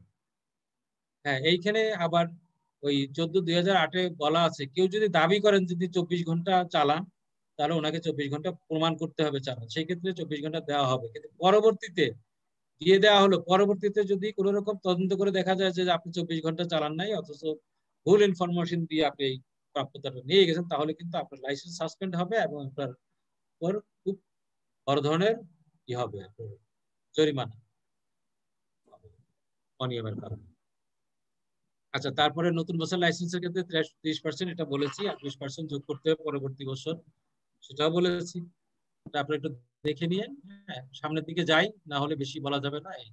আচ্ছা, আন্তঃবন্ড ট্রান্সফার, যে দুইটা বন্ড, যেটা আমি আগের দিনও একটু বলে ফেলছি, যে যিনি উৎপাদন করেন সরাসরি রপ্তানিকারক, স্পেশাল বন্ডেড ওয়্যার হাউস বা অন্য কোনো সরাসরি রপ্তানিকারক, তিনি তার প্রতিষ্ঠানের আপনার কাজটা নির্ধারিত সময়ের মধ্যে পেরে উঠতেছে না করে, তখন তিনি পাশাপাশি একই রকম আরেকটা প্রতিষ্ঠানকে তার পণ্য উৎপাদন করার সহযোগিতা করার জন্য সেখানে নিয়ে যেতে পারবেন, নিয়ে ওখান থেকে উৎপাদন করে আবার তার এখান থেকে এনে এক্সপোর্ট করতে পারবেন। তখন যে এই আন্তঃবন্ড স্থানান্তরের বিষয়টা আসে, সেই ক্ষেত্রে এটা কাস্টম আইনের আপনার ধারা 99 অনুযায়ী আন্তঃবন্ড ট্রান্সফারের বিষয়টা আছে।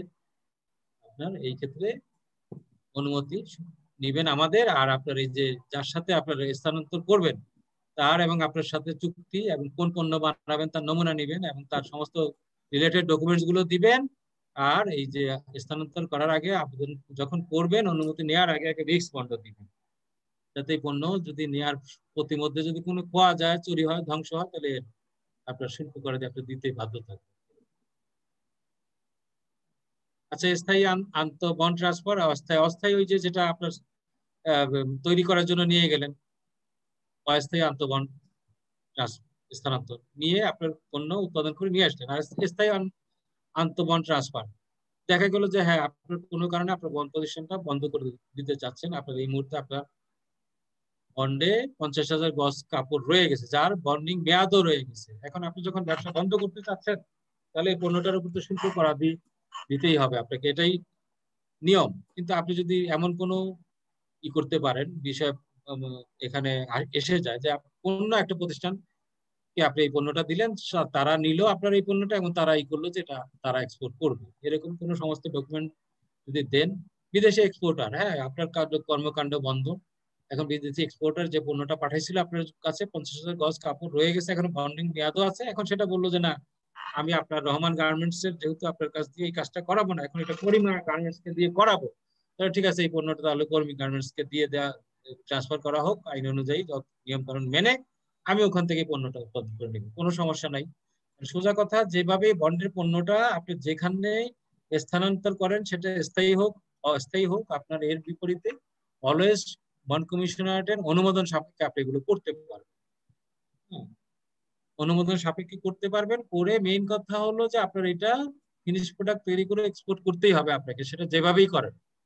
আর এক্সপোর্ট করতে না পারলে, আপনাকে ফেল করলে আপনার এই উপকরণের বিপরীতে শুল্ক করাতে যা আসে সেটাই দিয়ে দিতে হবে। এই আর মেশিনারি যে আন্তঃবন্ড ট্রান্সফারের কথা যেটা আছে সেটাও করতে পারবেন। আপনার এখানে আপনার এই প্রতিষ্ঠানে 4,000 সুইং মেশিন আছে, আপনি ইচ্ছে করলে আপনার আরেকটা প্রতিষ্ঠান আছে সেখানে এখান থেকে আপনি 200 মেশিন নিয়ে যেতে চান, ওইখানে কাজ কাম বেশি, আরেকটা প্রতিষ্ঠান একই মালিকের, ইচ্ছা করলে এটাও আপনার এই 200 সুইং মেশিন আপনার বন্ড কমিশনের অনুমতি নিয়ে এখান থেকে মাইনাস করে ওখানে নিয়ে ওখানে কর্মকাণ্ড করতে পারবেন। খালি হিসাব নিকাশ সবগুলো প্রপার রাখতে হবে, প্রপার আবেদন করতে হবে, মানে আপনার খেয়াল খুশি মতো কিছু করা যাবে না, এইটাই হলো মেইন কথা।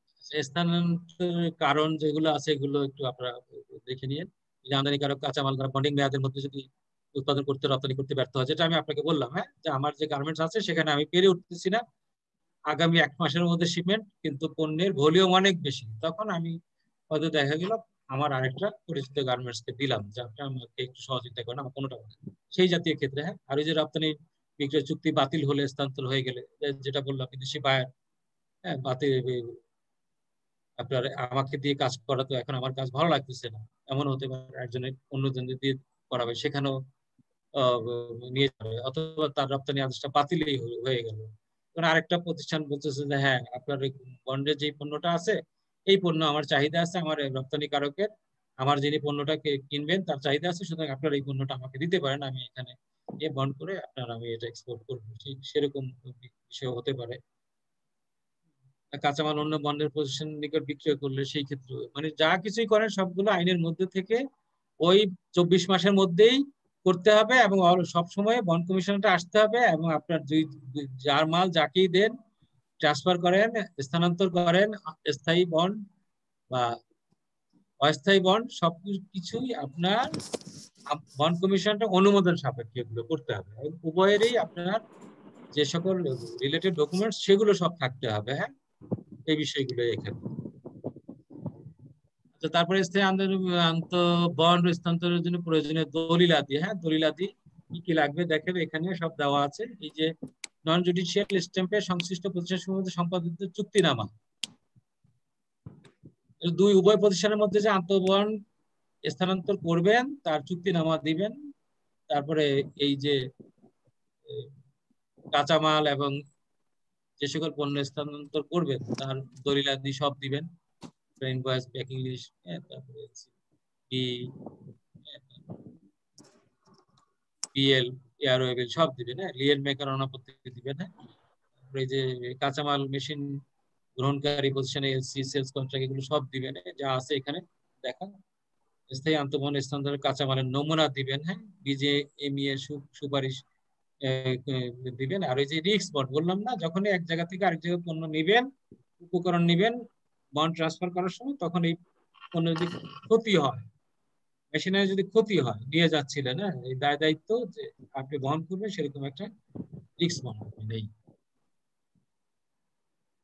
প্রয়োজনীয় শর্ত, হ্যাঁ, আপনার স্থায়ী আন্তঃবন্ড স্থানের প্রয়োজনীয় শর্ত কি? হ্যাঁ, দেখে নিয়ে সামনের দিকে যাই, অনেক ক্লাস। স্থায়ী আন্তঃবন্ড স্থানান্তর, আন্তঃবন্ড নিয়ে এত বললে তো অন্য কথা তো বলতে পারবো না, এতগুলো স্লাইড একটু বেশি হয়ে গেছে, নাকি একই জিনিস বারবার আসতেছে? হ্যাঁ, অস্থায়ী আন্তঃবন্ড স্থানান্তরের শর্ত। হ্যাঁ, কাঁচামালের বন্ডিং মেয়াদ ওই অলওয়েজ আমি বললাম না 24 মাসের মধ্যেই সবকিছু আপনাকে করতে হবে। ধারা 98-তে গত ক্লাসেও বলেছি যে আপনার জাহাজ নির্মাণ ক্ষেত্রে 48 মাস পণ্যের বন্ডিং মেয়াদ, স্পেশাল বন্ডেড ওয়্যার হাউস এবং প্রচ্ছন্নের ক্ষেত্রে 24 মাস। এই ট্রান্সফারটা করতে হবে 24 মাসের মধ্যেই করতে পারবেন, কারণ বুঝতেই পারছেন 24 মাস পার হয়ে গেলে বা জাহাজের ক্ষেত্রে 48 মাস পার হয়ে গেলে তখনই আপনার এই উপকরণগুলোর উপর দাবিনামা জারি করে শুল্ক করা দিয়ে আদায় করতে হয়। সুতরাং যা কিছু আপনি যদি স্থানান্তর করেন এই সময়ের মধ্যেই করতে হবে। হ্যাঁ, সিস্টার কনসার্ন বা একই মালিকানাধীন হলে চুক্তির প্রয়োজন নাই, তখন এই তার উৎপাদন শেষে পুনরায় আবার নিয়ে আসতে হবে। এই কথাগুলো আমি আগে বলেছি আপনাদের, সেই জিনিসগুলো আবার আসছি ঘুরে স্লাইডের মাধ্যমে, আপনারা বাসায় বসে যাতে একটু বেশি বেশি দেখে নিতে পারেন। দেশীয় উপভোগের জন্য খালাস, এটাও বলেছি আপনার, সেটা হলো যে আপনার দেশীয় উপভোগের যে পণ্যগুলো যে এখানে আপনার বন্ডিং মেয়াদ আগেই বলেছি 6 মাস, 6 মাসের মধ্যে আপনাকে এক্সপোর্ট করে শুল্ক করে দিয়ে নিয়ে যেতে হবে। আর ট্যাঙ্ক টার্মিনাল যে পণ্যগুলো থাকে সেগুলোর ক্ষেত্রে 3 মাস, 3 মাসের মধ্যে আপনাকে শুল্ক করা দিয়ে তারপর নিয়ে যেতে হবে। আর এর বাইরে যদি আপনার পণ্য থাকে তখন আমরা দাবিনামা জারি করব। আপনার 6 মাসের বেশি 7 মাস হয়ে গেল, আপনার আমদানিকৃত চিনির যে র মেটেরিয়াল চিনি নিয়ে আসলেন, র সুগার, সেটা আপনার 7 মাস হয়ে গেছে, 6 মাসের মধ্যে আপনি দেশীয় ভাগের জন্য এক্সপোর্ট করেন নাই, তাহলে দেখা গেল যে 1000 টন এখনো রয়ে গেছে, তাহলে সেই 1000 টনের আপনার কাছ থেকে কি করব আমরা, শুল্ক করা দিয়ে 6 মাসের পরে আদায় করার জন্য ডিমান্ড নোটিশ ইস্যু করব। এখন 6 মাসের পরে যতদিন সময় যাবে সেই সময়ের জন্য কি করব আমরা, সুদও নিব আপনার কাছ থেকে। হ্যাঁ, সেই কথাগুলোই এখানে আসছে, আর কিছু না। হ্যাঁ, 2 নম্বরে যে বিষয়টা আসছে দণ্ড সুদ অন্যান্য চার্জ যেটা বলছে, এই সুদটাও তখন আমরা আদায় করব। সুদটা হবে কি আপনার 10% হারে, সেটা কিন্তু মাসে না, সেটা বছরে 365 দিনে 10%, এইভাবে আমরা এই সুদটা আদায় করব। এই সুদের আদায় করার বিষয়টা আছে কাস্টমারের ধারা 86 কতে দেখবেন যে এখানে সুদের বিষয়টা বলা আছে যে বন্ডিং মেয়াদ পার হয়ে গেলে যখনই আপনার দাবিনামা জারি হবে, যেই পরিমাণ সময় বেশি থাকবে আপনার পণ্য বন্ডে সেই পরিমাণ সময়। 6 মাস পার হয়ে গেছে, 6 মাসের জন্য মাপ। 1 মাস বেশি থাকলো তাহলে 1 মাসের জন্য আপনি সুদ দিবেন।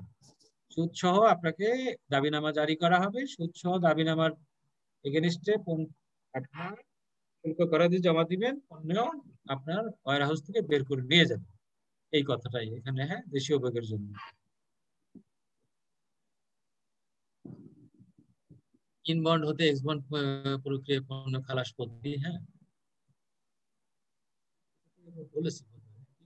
আচ্ছা, নিরীক্ষা বিষয়টা কি? নিরীক্ষা তো বুঝতেই পারছেন আপনারা, অডিট যে করা হয়, মানে যার জন্য যেটা প্রযোজ্য অডিট। কাস্টমার যে অডিট করে কি, পোস্ট ক্লিয়ারেন্স অডিট করে, মানে যে বিল অফ এন্ট্রিটা খালাস হয়ে গেছে সেটা আবার অডিট করে দেখে যে এখানে কোনো শুল্ক করাতেই আপনার কম হয়ে গেল, সেটাই আদায় করা না। একটা ভ্যাটের প্রতিষ্ঠান যখন অডিট করে, ভ্যাট ডিপার্টমেন্ট, তখন কি করে? সে দেখে যে আপনার তার ভ্যাটটা, সে যে উপকরণটা নিয়ে আসছে সেই উপকরণ আপনার উৎপাদিত যে পণ্যটা করেছে তার বিপরীতে সে শুল্ক করাতে পেয়েছে কিনা। আবার কখনো কখনো বছরের শেষে আপনার ভিডিএস দেওয়া হয়েছে কিনা সেটাও আবার যাচাই করে। আপনার চার্টার্ড অ্যাকাউন্টেন্টের যে ইয়াটা সাবমিট করেন আপনারা বছর শেষে, যে নিরীক্ষার যে প্রতিবেদনটা সাবমিট করেন, সেটা আপনাদের কাছ থেকে চেয়ে নেয়, ভ্যাটের প্রতিষ্ঠানের কাছ থেকে চেয়ে নিয়ে তখন কি করে, ভ্যাটের কর্মকর্তারা এটা আপনার হিসাব করে দেখেন সব জায়গায় ভিডিএসটা ঠিক মতো কাটা হয়েছে কিনা, উচ্চ কর্তন কাটা হয়েছে কিনা। তারপর হিসাব নিকাশ করে বলে যে এত উচ্চ কর্তন হয়েছে, আপনি এত দিয়েছেন, বাকিটা দেন। এই বিষয়টা উৎপাদনের ক্ষেত্রে, উৎপাদন যে উপকরণটা নিয়ে আসছেন সেটা দিয়ে, সেই উপকরণ দিয়ে ব্যবহার করার পরে ভ্যাটটা আসলো কিনা, সেটাই অডিট। বন্ডের ক্ষেত্রে অডিট কি? বন্ডের ক্ষেত্রে অডিট হলো যেই পণ্যটা আসছে, আপনি বন্ড ব্যবস্থাপনায় নিয়ে আসছেন, সেই পণ্যটা আপনার দেশের বাইরে রপ্তানি করছেন, তার দেশীয় ব্যাগের জন্য ব্যবহার নিয়ে গেলে যে থাকবে সেইটা যথাযথভাবে নিয়ে গেছেন কিনা। প্রচ্ছন্নের ক্ষেত্রে আপনি সেটা সরাসরি ঠিক মতো এক্সপোর্ট করলেন কিনা, সেটাই অডিট। এবং এক্সপোর্ট করার পরে আপনার বৈদেশিক মুদ্রাটা আসলো কিনা, সেই বিষয়টা অডিট। বা আপনার 1 বছর শেষে অডিট করে দেখা গেল যে আপনার কোনো উপকরণ রয়ে গেল কিনা, আপনার বন্ডিং মেয়াদ পার হয়ে যাওয়া কোনো উপকরণ রয়ে গেছে কিনা, এই জিনিসগুলোই আপনার অডিট করে দেখা হয়।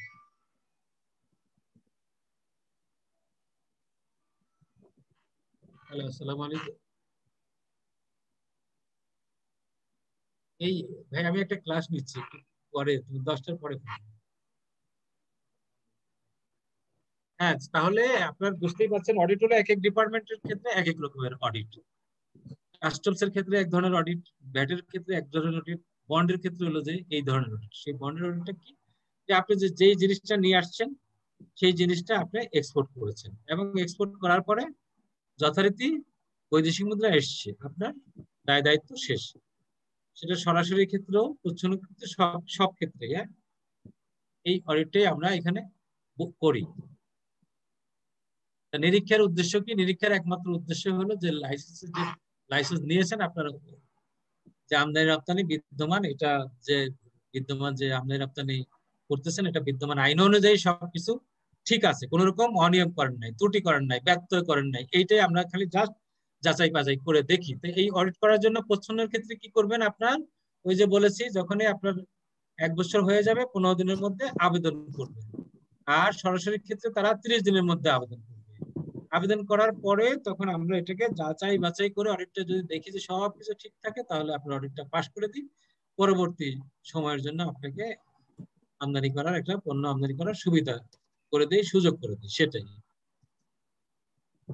নিরীক্ষার উদ্দেশ্য কি? বন্ড ব্যবস্থাপনা অপব্যবহার রোধ করা। মানে আমরা দেখবো যে আপনি অডিট করে আপনার কাছে কোনো সরকারি পাওনা আছে কিনা, মানে উপকরণ রয়ে গেল কিনা, অব্যবহৃত উপকরণ সেকশন 98 অনুযায়ী ওই সময়ের পরেও উপকরণ রয়ে গেল কিনা, যা নিয়ে আসছি না সেটা ঠিক মতো এক্সপোর্ট করছে কিনা। এক্সপোর্ট করছেন ভালো কথা, কিন্তু পিআরসি আসছে কিনা সেটা দেখবো। যদি পিআরসি না এসে থাকে 3 মাসের মধ্যে, তাই না, তখন কি করবো আমরা আবার, যেহেতু আপনার পিআরসি আসে নাই, তাহলে আমরা ধরবো যে এইটার আপনার এই এক্সপোর্টটা বিপরীত বৈদেশিক মুদ্রা আসে নাই, সুতরাং এর শুল্ক করাতে আপনার কাছ থেকে আমরা আদায়ের দিকে যাব, বন্ড কমিশনার আদায়ের দিকে যাব, সেটাই। তো এইগুলো যদি আমরা অডিটটা ঠিকমতো ভাবে করি, তাহলে একটা প্রতিষ্ঠানের যে আপনার যদি কোনো অনিয়ম করার থাকলেও সেটা তারা করতে পারবে না, যার জন্য এটা চেক অ্যান্ড ব্যালেন্স, প্রতিষ্ঠানকে আপনাকে চেক করার জন্য একটা তার উৎপাদিত এবং আমদানিকৃত উপকরণ এবং উৎপাদন কার্যক্রম এবং রপ্তানি কার্যক্রম সবগুলো আপনার যাচাই বাছাই করে দেখা, এটাই হলো যে অডিট। আর যাচাই বাছাই করে দেখা ঠিকমতো বৈদেশিক মুদ্রা আসলো কিনা সেটাও দেখা। আর শেষ দেখেন এখানে 5 নম্বর পয়েন্টে বলেছে বন্ড সুবিধা আমদানির উপরে লাগাম টেনে ধরা। আপনি যে আমদানিটা করছেন এইটা এই লাগাম টেনে ধরা মানে কি, এটাকে আপনাকে অসৎ উদ্দেশ্য না, উদ্দেশ্য ভালো উদ্দেশ্য, আপনি যত অস্বচ্ছ কিছু করতে না পারেন, সবকিছু স্বচ্ছতা থাকেন, আপনার আমদানি রপ্তানির জন্য যথাযথভাবে হয় সেইটাই আমরা করি দেখি। সেইটা কোন রকম যেন অনিয়মের ভেতর দিয়ে আপনি নিয়ে আসতে না পারেন, যেতে না পারেন, সেটাই কি দেখা, আর কিছু না। আচ্ছা, অডিট করার আগে যে সকল প্রিপারেশন নিতে হয় সেগুলোই এখানে বলা আছে।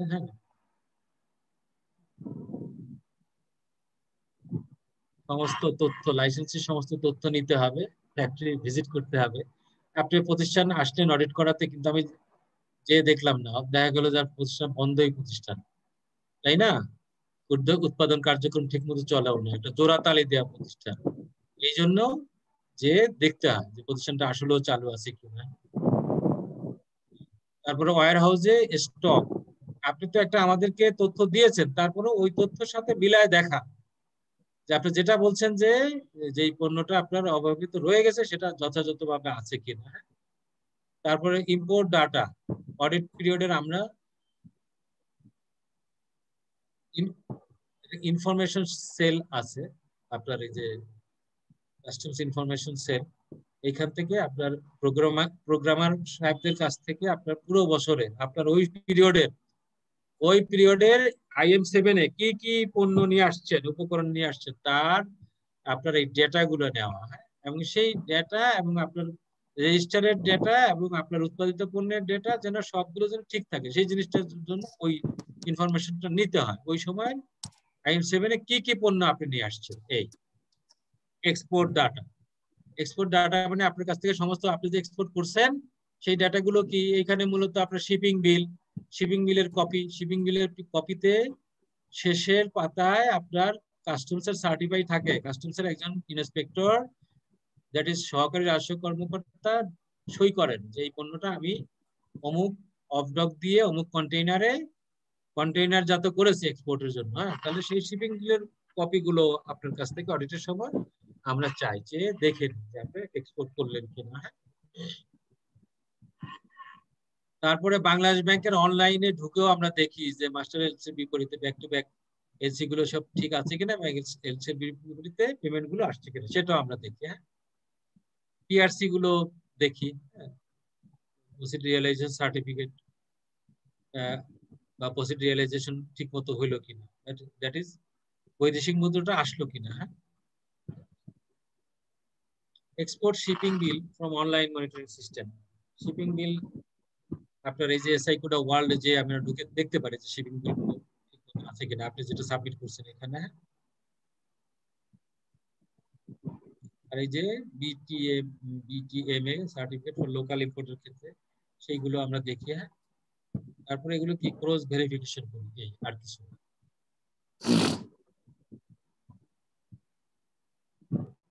আচ্ছা, তারপরে মূল নিরীক্ষা কার্যক্রম শুরু পূর্বে যে সকল বিষয় যাচাই করি আমরা নিরীক্ষার জন্য, প্রতিষ্ঠান আবেদন যা করছে সেটা ঠিক কিনা, ওই যে বললাম সে ঠিক কিনা, সে হয়তো আবেদন করবে প্রচ্ছন্নের ক্ষেত্রে 15 দিন পরে, সে আসছে 3 মাস পরে আবেদন নিয়ে, সরাসরি ক্ষেত্রে 1 মাসের মধ্যে, সে আসছে 2 মাস পরে আবেদন নিয়ে, তাই না। তারপরে সে আবেদনের সাথে যে সকল তথ্য দিচ্ছে সেগুলো ঠিক মতো জমা দিছে কিনা, তাই না, এইগুলো আমরা দেখি।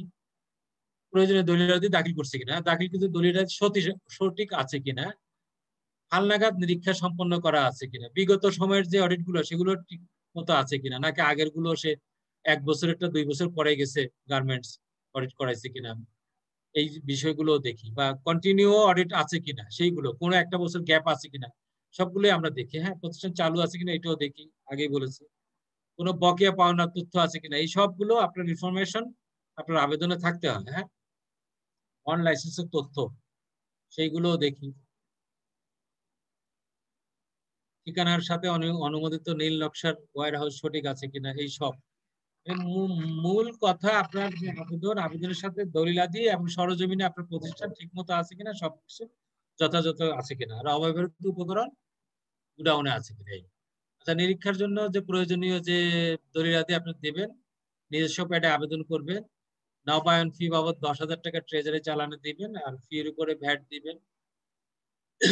নবায়নকৃত ট্রেড লাইসেন্সের ফটোকপি দিবেন, আর এই যে যত রকম কাগজপত্র আছে যেগুলো বছর বছর নবায়ন করতে হয় সেইগুলোও দিবেন না। নবায়নকৃত ফায়ার লাইসেন্স আছে কিনা, তারপর যদি আপনার ওই যে বয়লার যদি থাকে সেইটা আছে, তারপরে আপনার যদি ইয়া থাকে আইআরসি ইআরসি, প্রতি বছর বছর এগুলো জানেন নবায়ন করতে হয়, আপনারা জানেন, এগুলোর কপিগুলো নবায়িত আছে কিনা এগুলো সবগুলো আমরা দেখবো। হ্যাঁ, 500 টাকা একটা অঙ্গীকারনামা দিবেন। এই অডিটের সময় যদি কোনো কিছু বিষয় বাদ পড়ে যায় অডিট করতে যে কোনোভাবে, তাহলে সেইটা আপনি আবার পরবর্তীতে আপনার দিতে বাধ্য থাকবে, সেরকম একটা অঙ্গীকারনামা দিবেন। আমি অডিট করলাম, দেখা গেল কোনো কারণে আপনার 10 লাখ টাকা আপনার একটা ডিমান্ড হয়ে আছে যেটা আমার চোখে পড়েনি, বা আপনার কোনো কারণে আপনারও চোখে পড়েনি, এমন কোনো উপকরণ নিয়ে আসছেন যেটা হয়তো আপনার IM7 এ ইম্পোর্টেড ডাটা থেকে পেয়েছি কিন্তু আপনার রেজিস্টারে নাই, হ্যাঁ, আপনার এটা মিস ইউজ হয়তো হয়ে গেছে, তাহলে সেই ক্ষেত্রে আপনার যাতে এরকম ক্ষেত্রে যাতে কোনো অনিয়ম যদি ঘটে যায় সেই যাতে যেতে না পারে ঘটে, সেই জন্য আপনি 500 টাকার একটা স্ট্যাম্পে অঙ্গীকারনামা করবেন। এই অডিট করতে যেয়ে যদি কোনো কিছু যদি ল্যাপস হয়ে যায় বা বাদ পড়ে যায়, সেটা আমি পরবর্তীতে যদি উদ্ভব হয় সেটাও দিতে বাধ্য থাকবো। হ্যাঁ, আর এই যে 1 কোটি টাকার বন্ড, এটা যে প্রচ্ছন্নের ক্ষেত্রে আমি আগেই বলছি, বন্ড হলো আপনার এই যে যেগুলো জেনারেল বন্ড থাকে সেগুলো এক এক প্রতিষ্ঠানের ক্ষেত্রে এক ধরনের। গার্মেন্টস এর ক্ষেত্রে আপনার 3 কোটি টাকার জেনারেল বন্ড, ডিউটি ফ্রি শপের ক্ষেত্রে 3 কোটি টাকার জেনারেল বন্ড, তাই না? যিনি সরাসরি উৎপাদন করে এক্সপোর্টও করেন আবার দেশের মধ্যেও এক্সপোর্ট করেন, তাদের ক্ষেত্রে 2 কোটি। এমন আছে না যে এমন একটা প্রতিষ্ঠান, আমি শার্টের আপনার ই বানাই, হয়তো আপনার ভিতরে যে থাকে প্রাইস ট্যাগ বানাই বা অন্য কোনো ট্যাগ বানাই, যেটা আমি প্রচ্ছন্ন হিসাবে সরাসরি কেউ দেই।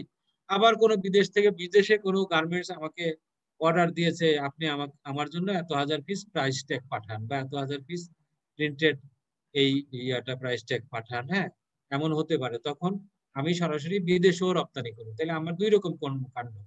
সেই ক্ষেত্রে আমার ক্ষেত্রে হলো 2 কোটি টাকার জেনারেল বন্ড, আর প্রচ্ছন্নের ক্ষেত্রে 1 কোটি টাকার জেনারেল বন্ড। এই বন্ডগুলো আপনার এই যে যেহেতু প্রচ্ছন্ন, বুঝতেই পারছেন 1 বছর শেষ, জেনারেল বন্ডের মেয়াদও শেষ, তাহলে আপনাকে আবার নতুন করে একটা 1 কোটি টাকার জেনারেল বন্ড নিয়ে আসতে হবে, যার জন্য যার ক্ষেত্রে যে জেনারেল বন্ডটা প্রযোজ্য সে সেটাই নিয়ে আসবে। এই এখন একটা গার্মেন্ট যদি 3 বছরের জন্য একটা দিয়ে দেয়, তাহলে সে 1 বছরের মাথায় অডিট করতে আসলে পরবর্তীতে সে আবার 3 বছরের আরেকটা দেওয়ার দরকার নাই, সে তো একটা দিয়েছে 3 কোটি টাকা, সেটা 3 বছর মেয়াদি, 3 বছর মেয়াদ শেষ হলে তারপরে সে আবার আরেকটা দিবে। হ্যাঁ, এই আমদানি রপ্তানি সংক্রান্ত পারফরমেন্স শিট, পুরা একদম এক্সেল ফ্রন্টের শিটে সমস্ত সব ইম্পোর্ট কি কি করছে সমস্ত তথ্য সব দিবে, এক্সপোর্ট কি করছে শিপিং বিল সমস্ত তথ্য সব দিবে। রপ্তানি সংক্রান্ত তথ্য দিবে। হ্যাঁ, তারপরে নিরীক্ষা শেষে পিআরসি ডলার কত আসলো বৈদেশিক মুদ্রা সেই হিসাবটা দিবে। হ্যাঁ, গত অডিটে অপ্রত্যাশিত বৈদেশিক মুদ্রার তথ্য, মানে গত যে অডিট করিয়েছেন সেখানে অনেক সময় দেখা যায় যে আপনি যেই মাসে অডিট করছেন সেই মাসে হয়তো দেখা গেল যে অডিট যেখানে করতেছেন তখন আপনার পাইপলাইনে কিছু আপনার পিআরসি আসতে থাকে, সবগুলো তো 3 মাসের যে একটা সময় আছে 3 মাসের মধ্যে আসবে। আপনি জুন মাসে আসছেন, এখন আপনার মে মাসে একটা এক্সপোর্ট করছেন, সেটা জুন মাসে আপনার পিআরসি নাও আসতে পারে, জুলাই মাসে আসতে পারে, তাহলে ওই তথ্যটা নাই। তাহলে এরকম গত অডিটে তো ওই তথ্যগুলো দেখানো হয়েছিল যেটা পরবর্তীতে আসবে, সেটা আসছে কিনা সেটাও আমরা মিলাই দেখবো। আগের যেটা আপনার অপ্রদর্শিত ছিল সেটা এই মেয়াদের মধ্যে এসে গেছে কিনা। হ্যাঁ, মানে সোজা কথা কোনো পিআরসি আপনার বাদ পড়ে গেল কিনা। হ্যাঁ, সমিতির সদস্য সনদপত্র এটা দিবেন, সমিতির সুপারিশপত্র দিবেন, আইআরসি ইআরসি এগুলো বলছি, এইগুলো আপনারা দেখে নিয়ে নেই। বিদ্যুৎ বিল গ্যাস বিলের কপি এগুলো দিবেন। আচ্ছা, আপনারা জানেন যে বিদ্যুৎ বিল গ্যাস বিল এটা কিন্তু একটা আপনার কোনো প্রতিষ্ঠান অডিটের ক্ষেত্রে একটা টুলস হিসাবে কাজ করে, যার জন্য এটা আপনার বন্ড কমিশনার ভালো করে এই বিষয়টা যাচাই বাছাই করে দেখে, কারণ আপনার প্রতিষ্ঠান যদি চলে তাহলে আপনার তো বিদ্যুৎ খরচ হবে। এখন আপনি এমন বিদ্যুৎ বিল আপনার সাবমিট করতেছেন, দেখা গেল যে আপনার কি বিদ্যুৎ খরচ দেখা যায় না, খালি কোনো একটা মিনিমাম চার্জ উঠে আছে, তাহলে বোঝাই যায় যে এই প্রতিষ্ঠানটা চলে নাই, মানে এখানে কোন রকম গ্যাপ আছে, মিসইউজ হয়, পণ্য অবৈধ অপসারণ করে। যদি সে উৎপাদনেই করে তাহলে তো বিদ্যুতের খরচ একটা বিষয় জড়িত, প্রতি ইউনিট খরচে কতটুকু বিদ্যুৎ লাগলো সেই হিসাবটা আমরা করতে পারি। তাহলে সুতরাং বিদ্যুৎ বিল, গ্যাস বিল, এটা আপনার অডিটের ক্ষেত্রে টুলস হিসাবে কাজ করে, যার জন্য এগুলো দিতে হবে আপনাকে। আর আমাদের বন্ড কমিশনার ডিপার্টমেন্ট দেখবে যে এই বিদ্যুৎ খরচটা আপনার উৎপাদনের সাথে জড়িত খরচের সাথে মিল আছে কিনা, এই বিষয়টা। হ্যাঁ, গত মেয়াদের প্রাপ্যতা শীটের ফটোকপি এইগুলো দিবেন। আর এই যে জমির দলিলের কারখানা চুক্তিপত্র, আপনার আগের চুক্তিপত্র শেষ হয়ে গেলে পরের চুক্তিপত্র নবায়ন করলে সেই নবায়নের দিবেন। ফ্রি অফ কস্টের আমদানিকৃত উপকরণের বিবরণ, ফ্রি অফ কস্টের। এই যে আমি আসার সময় আমাদের একই আরো ফোন করেছে, বলে যে স্যার ফ্রি অফ কস্ট আসছে কিন্তু তার লাইসেন্স নবায়ন নাই, এখন কি আমি মাল ছাড়তে পারবো কিনা। আমি আসতেছি রিক্সায় করে, তখনই এক আরো সাহেব ফোন দিয়েছে।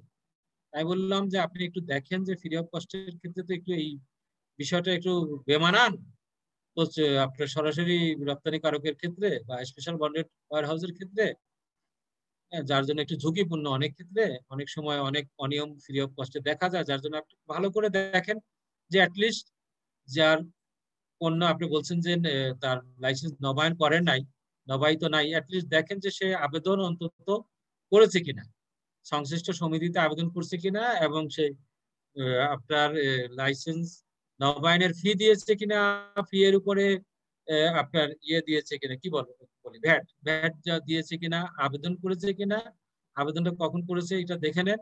এইটা যদি ঠিকঠাক থাকে, আর যদি দেখেন যে জেনারেল বন্ডের মেয়াদ থাকে।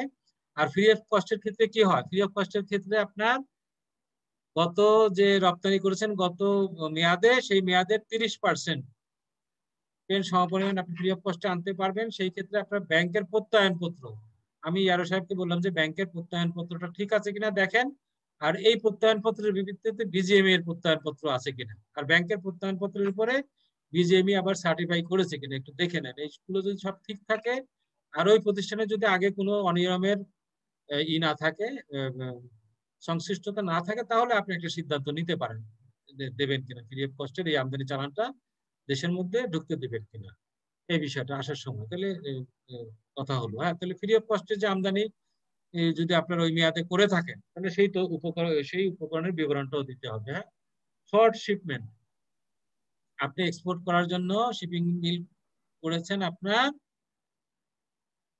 500 কার্টুনের, কোনো কারণে আপনি 450 কার্টুন আপনি কন্টেইনারে ঢুকেছে, বাকি 50 কার্টুন ঢুকে নাই। যেগুলো এটা আপনি আপনার প্রেমিসে নিয়ে গেছেন শিপ ব্যাক করে, সরি আপনার যে কি বলে এটা কাটা এক্সপোর্ট না করে আপনার অবডক থেকে আবার ফেরত নিয়ে গেছেন, পরবর্তীতে এটা আর আপনি শিপমেন্ট করেন নাই কোনো কারণে, যে কোনো কারণে হতে পারে। এই 50 কার্টুন যে শর্ট শিপমেন্ট সেটা হয়েছে কিনা, সেই রকম তথ্য যদি হয়ে থাকে তাহলে সেটাও দিবে।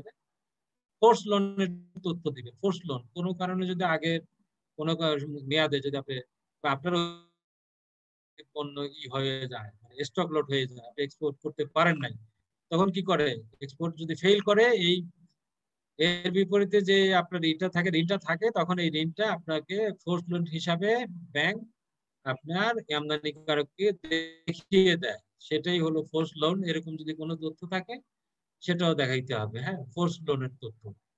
তারপরে পাস বইয়ের কপি, আত্মবন্ড যদি বন্ড স্থানান্তর করেন সেই তথ্য। হ্যাঁ, তারপরে এই জিনিসগুলো যেগুলো আছে আপনার, এইগুলো সব দিবেন। এই যে 30টা দেখতে পাচ্ছি। তারপরে এই আচ্ছা, নিরীক্ষাকালে আমদানি, আমরা বন্ড কমিশনার কি করবে, আপনার আমদানি তথ্য যাচাই করবে, রপ্তানি তথ্য যাচাই করবে। হ্যাঁ, মাস্টার এলসির বিপরীতে ইউডির ভিত্তিক পণ্য রপ্তানির পরিমাণ বাংলাদেশ ব্যাংকের অনলাইনে মনিটরিং সিস্টেম হতে যাচাই করা। মাস্টার এলসির বিপরীতে আপনার ইউডির মাস্টার এলসি মোতাবেক ইউডির ভিত্তিতে আপনি যদি রপ্তানি যেটা করতেছেন সেটা অনলাইনে ঢুকেও কিন্তু বাংলাদেশ ব্যাংকের এই যে ঢুকে এটা মনিটর করবে আমাদের লোকজন, বন্ড কমিশনের লোকজন, যে ঠিক মতো প্রতিটা ইউডি যতগুলো মাস্টার এলসির যতগুলো ইউডি আছে সব ইউডির বিপরীতে আমদানি রপ্তানি ঠিক মতো হয়েছে কিনা। হ্যাঁ, পিআরসি যাচাই করবে, ইউডির ইউপি রপ্তানি তথ্য যাচাই করবে, হ্যাঁ, আমদানি উৎপাদন রপ্তানির তথ্য ক্রস চেক করা। আমদানি করলেন আপনি 50,000 গজ 35-65 কাপড়, এটা দিয়ে আপনি ধরেন 10,000 শার্ট উৎপাদন করলেন, হ্যাঁ, শার্ট উৎপাদন করে আপনার যে রপ্তানিটা করলেন যে শিপিং বিলের মাধ্যমে, সেই রপ্তানির আমদানি কালে যে সকল ইনভয়েস প্যাকিং লিস্ট, রপ্তানি কালে ইনভয়েস প্যাকিং লিস্টে কাপড়ের বর্ণনা ঠিক আছে কিনা, ইউডি মোতাবেক আপনি যত হাজার পিস শার্ট তৈরি করার কথা সেইটা শার্টটা তৈরি করছেন কিনা, সেই একই বর্ণনার একই নমুনার শার্ট আপনি রপ্তানি করছেন কিনা সেটাই ক্রস ভেরিফিকেশন করা। এবং আপনি যে ইএক্সপি নিছেন সেই ইএক্সপি অনুযায়ী তথ্য ঠিক আছে কিনা। আপনি আমদানি করলেন চায়না থেকে 50,000 গজ কাপড় উৎপাদন করলেন আপনার ইউডিতে, এই পণ্যটা যার কথা ছিল জার্মানিতে এক্সপোর্ট করার কথা, এখন জার্মানিতে যাবে, এটাই স্বাভাবিক। আপনি রপ্তানি তথ্যতে এমন কোন অনিয়ম পেলেন, দেখা গেল না এটা জার্মানিতে না, দেখা গেছে যে ইন্ডিয়াতে গেছে, না, এরকম তো হতে পারে না। এই জিনিসগুলো ক্রস ভেরিফিকেশন আপনার বন্ড কমিশনের লোকজন করবে, দেখবে যে রপ্তানি এবং আমদানির সাথে ইউডি মোতাবেক সব ঠিক আছে কিনা। তারপর আবার ওই যে ইএক্সপি তো দেখলো যে পণ্যের পরিমাণটা ঠিক আছে কিনা, তাই না, তারপর রপ্তানিতে যে ডলারটা আসার কথা সেই ফিগারটা আছে কিনা, রপ্তানি ওই যে বললাম যে ইউডিতে আসে জার্মানি, ঠিক জার্মানিতে না যে অন্য কোনো জায়গায় দেখানো আছে কিনা, এগুলো ক্রস ভেরিফিকেশন করে অনিয়মটা বের করাই হলো বন্ড কমিশনারের কাজ। আর আপনার কাজ হলো যে আপনি যখনই কোনো বন্ড প্রতিষ্ঠান সে যখন আমদানি উৎপাদন এবং যখনই রপ্তানি করবে সমস্ত ইয়াগুলো যেন যথাযথ হয়, আমদানি উৎপাদনের পরে যখন রপ্তানির যে তথ্য সব যেন ম্যাচিং করে, সব যেন যথাযথ হয়, কোন রকম যেন ভুল না হয়, ইএক্সপি তথ্যের সাথে যেন সব রপ্তানি ঠিক থাকে এবং যেই দেশে রপ্তানি করার কথা, যত পিস রপ্তানি করার কথা, যেইভাবে রপ্তানি করার কথা, ওর বিপরীতে যেই পরিমাণ ডলার আসার কথা, সেই সব তথ্যই ঠিক আছে আপনি দিবেন এগুলা। আর কাস্টমস দেখবে হলো যে তার এই তথ্য সবগুলো ক্রস ভেরিফিকেশন করে দেখবে যে ঠিক আছে কিনা। এই তো তাকে কিন্তু পিএসের বিপরীতে বৈদেশিক মুদ্রা আসলো কিনা, এই কথা অনেকবার বলছি আর না বলি। আচ্ছা, কাঁচামাল যেগুলো আছে ইউপি ইউডি আর ওই যে সহগ অনুযায়ী এগুলো সব ঠিক আছে কিনা সেগুলো যাচাই করা। হ্যাঁ, আমদানি রপ্তানি নীতি আদেশের শর্ত প্রতিপালিত হয়েছে কিনা, এইখানে রপ্তানির আমদানি নীতি এবং রপ্তানি নীতির যে শর্ত, সেই শর্তগুলো কি আমি আগে বলেছি যে আপনার রপ্তানির ক্ষেত্রে অলওয়েজ আপনার 20% ভ্যালু এডিশন হতে হবে। আপনার গার্মেন্টস এর ক্ষেত্রে 20%, আপনার নিট পোশাকের ক্ষেত্রেও 20%, সোয়েটারের ক্ষেত্রেও 20%, খালি শিশু পোশাকের ক্ষেত্রে 15% আপনার ভ্যালু এডিশন। তাহলে আমদানি রপ্তানি নীতি আদেশের এই শর্ত প্রতিফলিত হয়েছে কিনা। আপনি আমদানি করলে এক্সপোর্ট মাস্টার পাইছেন $1,00,000, তাহলে আপনার আমদানি করবেন এই $1,00,000 বিপরীতে আমদানি করবেন $80,000 সমস্ত উপকরণ এবং সিএম কস্ট সব মিলে $80,000 হতে হবে। রপ্তানি করলেন আপনার $1,00,000, তাহলে কি হলো 20% এডিশন থেকে গেল।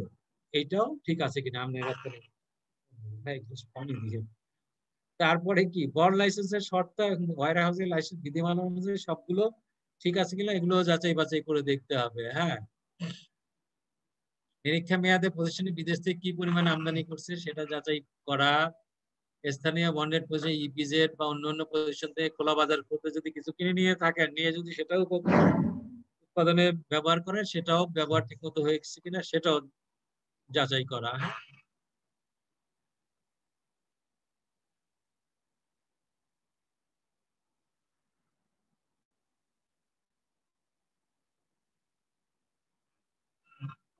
আচ্ছা, আমদানি সংক্রান্ত তথ্যগুলো এগুলো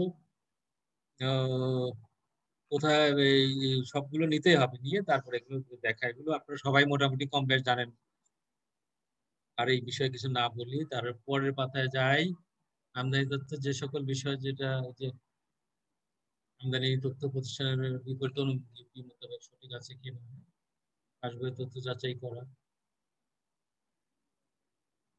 প্রতিষ্ঠানের উৎপাদিত পণ্যের অনুমতি কাঁচামালের সামঞ্জস্য আছে কিনা। আসলে ঘুরে ফিরে আমি যে কথাগুলো বললাম এতক্ষণ, সেই কথাগুলোই আমরা আসলে এগুলো করি। হ্যাঁ, দেখি। তবে শেষমেশ এই যে অডিট করার পরে আমরা দেখি মূলত আপনার বিগত মেয়াদে যেই পণ্যগুলো আনছেন, সেই পণ্যগুলো যে আপনি রপ্তানি করছেন, এগুলো সবকিছু ঠিক আছে কিনা এবং বৈদেশিক শেষমেশ মেইন কথা হলো বৈদেশিক মুদ্রাটা আসলো কিনা। এখন এইটা করতে যে আমরা আপনার ক্রস ভেরিফিকেশন করে আমদানি এবং রপ্তানির সাথে শেষমেশে আমদানির যে বিষয়টা সেটা দেখি এক্সপোর্টের বিষয়ের সাথে মিল আছে কিনা। তাহলে এক্সপোর্টের বিষয় শেষমেশ আমরা কোথায় দেখি এক্সপোর্ট হলো কিনা, আপনার শিপিং বিলের পিছনে আমাদের কাস্টমসের কর্মকর্তার সই আছে কিনা সেটা দেখি। আবার শেষে আরো অধিকতর যদি যাচাই করে দেখতে হয় তাহলে তারপরে দেখতে হবে হলো আপনার বিএল। যখন জাহাজ পণ্যে জাহাজে ওঠে তখন কিন্তু আপনার শিপিং এজেন্ট বা শিপিং এজেন্টের পক্ষে freight forwarding agent BL issue করে, মানে জাহাজে পণ্যটা উঠেছে সেই বিএলটাও আছে কিনা। এমন হতে পারে কোনো অসাধু বন্ড প্রতিষ্ঠান সে পণ্যটা এক্সপোর্টের সমস্ত সব কিছু করেছে, আপনার ডকুমেন্টও সাবমিট করেছে, অব্রকে পণ্য নিয়েছে, কাস্টমস অফিসার সেখানে সার্টিফিকেট করেছে, মানে আপনার এক্সপোর্ট হয়েছে পিছনে শিপিং বিলের পিছনে, কিন্তু দেখা গেল বিএল নাই ওই চালানের। হ্যাঁ, তাহলে ধরে নেওয়া যাবে যে পণ্য এক্সপোর্ট হয়নি। বিএল অবশ্যই থাকতে হবে। জাহাজে পণ্য উঠলে আপনার কন্টেইনারে স্টাফিং হয়ে গেলে পণ্য যখন কন্টেইনারে ঢুকে যায় তখনই এটাকে স্টাফিং বলে, তখনই কাস্টমসের ভাষায় বিএল ইস্যু হবে। বিএলটাও চেক করে দেখতে হবে এই বিএলটা ঠিকমতো আছে কিনা, বিএল এর পণ্যের পরিমাণ ঠিকমতো আছে কিনা। তারপরে দেখতে হবে আরো অধিকতর দেখতে হবে বিএল এর পরে দেখতে হবে যে ইজিএম এও ওই বিএলটা আছে কিনা, আপনার ওই পণ্যটা আছে কিনা। জাহাজ যখনই বাংলাদেশ থেকে ছেড়ে যাবে তখন কি একটা এক্সপোর্ট জেনারেল ম্যানিফেস্ট সাবমিট করে যায়। এটা আমি কাস্টমসের আইনে আইজিএম ইজিএম এ বিষয়ে আপনাদেরকে সুফিয়ান ভাই বলেছে আগে, তারপর আমি একটু বলি। কাস্টম আইনের ধারা 43 অনুযায়ী আইজিএম সাবমিট করতে হয় আর ধারা 53 অনুযায়ী ইজিএম সাবমিট করতে হয়। এই ইজিএমটাও মিলায় দেখতে হয় যে পণ্যটা আসলেও প্রকৃতপক্ষে জাহাজে উঠলো কিনা, মানে আপনার রপ্তানিটা ঠিক মতো আছে কিনা। তাহলে আমরা কি দেখি যে যে জিনিসটা আপনি ইম্পোর্ট করলেন সেটাই আবার প্রসেস হয়েছে, প্রসেস হওয়ার পরে আবার এক্সপোর্ট হয়েছে, জাহাজে উঠেছে সরাসরি রপ্তানিকারকের ক্ষেত্রে। আর প্রচ্ছন্নের ক্ষেত্রে দেখি যে আপনার পণ্যটা যেই ইউডির বিপরীতে ইউপি নিয়ে যাকে দিয়েছে তার সেই দিকে যে পাঠিয়েছে সেই আপনার কার্যাদেশ দেখি, তারপরে সেখানে যে পণ্য পাঠালো সেই ইনভয়েস প্যাকিং লিস্ট দেখি, যেই ব্যাক টু ব্যাক এলসির মাধ্যমে পাঠানো হয়েছে সেই এলসিটা যথাযথ আছে কিনা দেখি, এবং ওই এলসির বিপরীতে প্রচ্ছন্ন যে সরাসরিকে রপ্তানি সরবরাহ করলো সেই রপ্তানির বিপরীতে বৈদেশিক মুদ্রা আসলো কিনা, এই জিনিসটাই দেখি। এই জিনিসগুলোই আপনার সমস্ত সব বিভিন্ন দপ্তরের কাগজপত্রগুলো ক্লোজ ভেরিফিকেশন করে যদি যথাযথ পাই তাহলে মনে করলাম যে এই প্রতিষ্ঠানটা স্বচ্ছ। আর কোনো জায়গায় যদি কোনো অনিয়ম থেকে যায় বা পূর্ণাঙ্গতা না থাকে তখনই সেই জিনিসটাকেই আপনার আইনের আলোকে নিষ্পত্তি করার জন্য ওই প্রতিষ্ঠানকে বলা হয়। সেটা যেভাবেই হোক, যদি দাবিনামার বিষয় এসে যায় তাহলে দাবিনামা করে হলো সেই বিষয়টা নিষ্পত্তি করতে হয়। এই বিষয়টাই তো যখনই আপনার 1 বছর শেষ হয়ে যাবে, বন্ড প্রতিষ্ঠানের কাজ হলো তাদের সমস্ত আমদানি রপ্তানি তথ্য বন্ড কমিশনারেটে দেওয়া, আর বন্ড কমিশনারের কাজ হলো আপনার 3 মাসের মধ্যে এইটা সমস্ত সবকিছু যাচাই বাছাই করে ঠিকমতো থাকলে আপনার তার অডিট পাস করে দিয়ে তার পরবর্তী বছরের জন্য পণ্য আমদানি করার পথ সুগম করে দেওয়া, এই আর কিছু না। এই যে দেখেন এই স্লাইডের শেষে যে দেখেন আমদানি রপ্তানি মূল্যের পার্থক্য 20% আছে কিনা, হ্যাঁ অধিক আছে কিনা। ওই যে বলেছিলাম আমদানি নীতি আদেশে যে বিষয়টা আছে রপ্তানির ক্ষেত্রে ভ্যালু এডিশন ন্যূনতম 20% হতে হবে, সেই বিষয়টাই এখানে শেষের আইটেমটাই বলেছে, হ্যাঁ শেষের লাইনটাই বলেছে। সার্বিক বিষয় পর্যালোচনা, এই বিষয়টা হলো যে আপনার এই যে সমস্ত সব কিছু আপনার এই তথ্য উপাত্ত সব আমরা নিয়ে যাচাই বাছাই করে সমস্ত প্রতিবেদন আকারে তৈরি করে সেই প্রতিবেদনে প্রথমে আপনার নাম ঠিকানা ধরে সমস্ত তথ্য, তারপরে ইম্পোর্টের তথ্য, ইউডির তথ্য, এক্সপোর্টের তথ্য সব দিয়ে তারপর সামারি করে শেষের দিকে উল্লেখ করি যে হ্যাঁ এই প্রতিষ্ঠানটা কত মেয়াদে সে এই জিনিস ইম্পোর্ট করেছে, এই জিনিস এক্সপোর্ট করেছে, তার পাইপ প্রতিষ্ঠানে এই মুহূর্তে বন্ডিং ওয়্যার হাউসে এই পরিমাণ পণ্য আছে যেটা আগামী বন্ডিং মেয়াদ রয়েছে আগামীতে রপ্তানি করবে, এবং তার এই পরিমাণ বৈদেশিক মুদ্রা আসার কথা এই পরিমাণ আছে এসছে, আর বাকি যেটা আছে যেটা মেয়াদ পূর্ণ হয়নি 3 মাস পূর্ণ হয়নি সেটা পাইপলাইনে আসতেছে, সেই সমস্ত সব তথ্য উৎপত্তি দিয়ে তারপরে আপনার অডিটটা পাস করি, ইয়ারও সই করেন, রাষ্ট্রীয় কর্মকর্তা সই করেন, অ্যাসিস্ট্যান্ট কমিশনার সই করেন, সংশ্লিষ্ট যুগ্ম কমিশনার বা এডিশনাল কমিশনার সই করে অডিটটা পাস করে। এর মধ্যে তাহলে সবকিছু যাচাই বাছাই হয়ে গেল কিনা। আর যদি আপনার প্রতিষ্ঠানের বিপরীতে পূর্বের কোনো দাবিনামা থাকে বা দাবিনামার বিপরীতে যদি কোনো মামলা মোকদ্দমা থাকে, সেই তথ্যগুলোও এখানে নিয়ে আসতে হয় এই প্রতিবেদনে। নিয়ে এসে তারপরে সেটা আপনার আইনের আলোকে শেষ করাটাই হলো এই অডিট কার্যক্রম।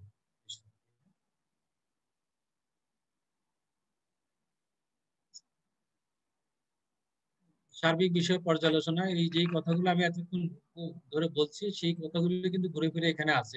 আপনারা অবসর সময় বসে বসে পড়ে দেখেন। হ্যাঁ,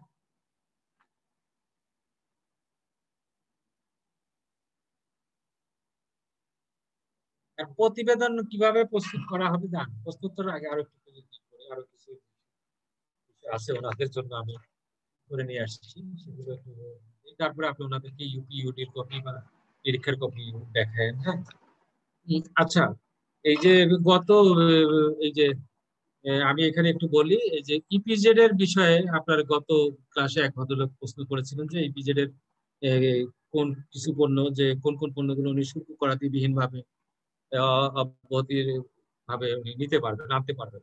ইপিজেড এর ক্ষেত্রে হয় কি, যে এসআরও 199 2007 একটা ছিল, ওইখানেও আদার্স গুডস এর একটা তালিকা ছিল, সেটাই আবার এসে আপনার 2000 সালে একটা 2017-তে একটা আপডেট হয়েছে এসআরও 75।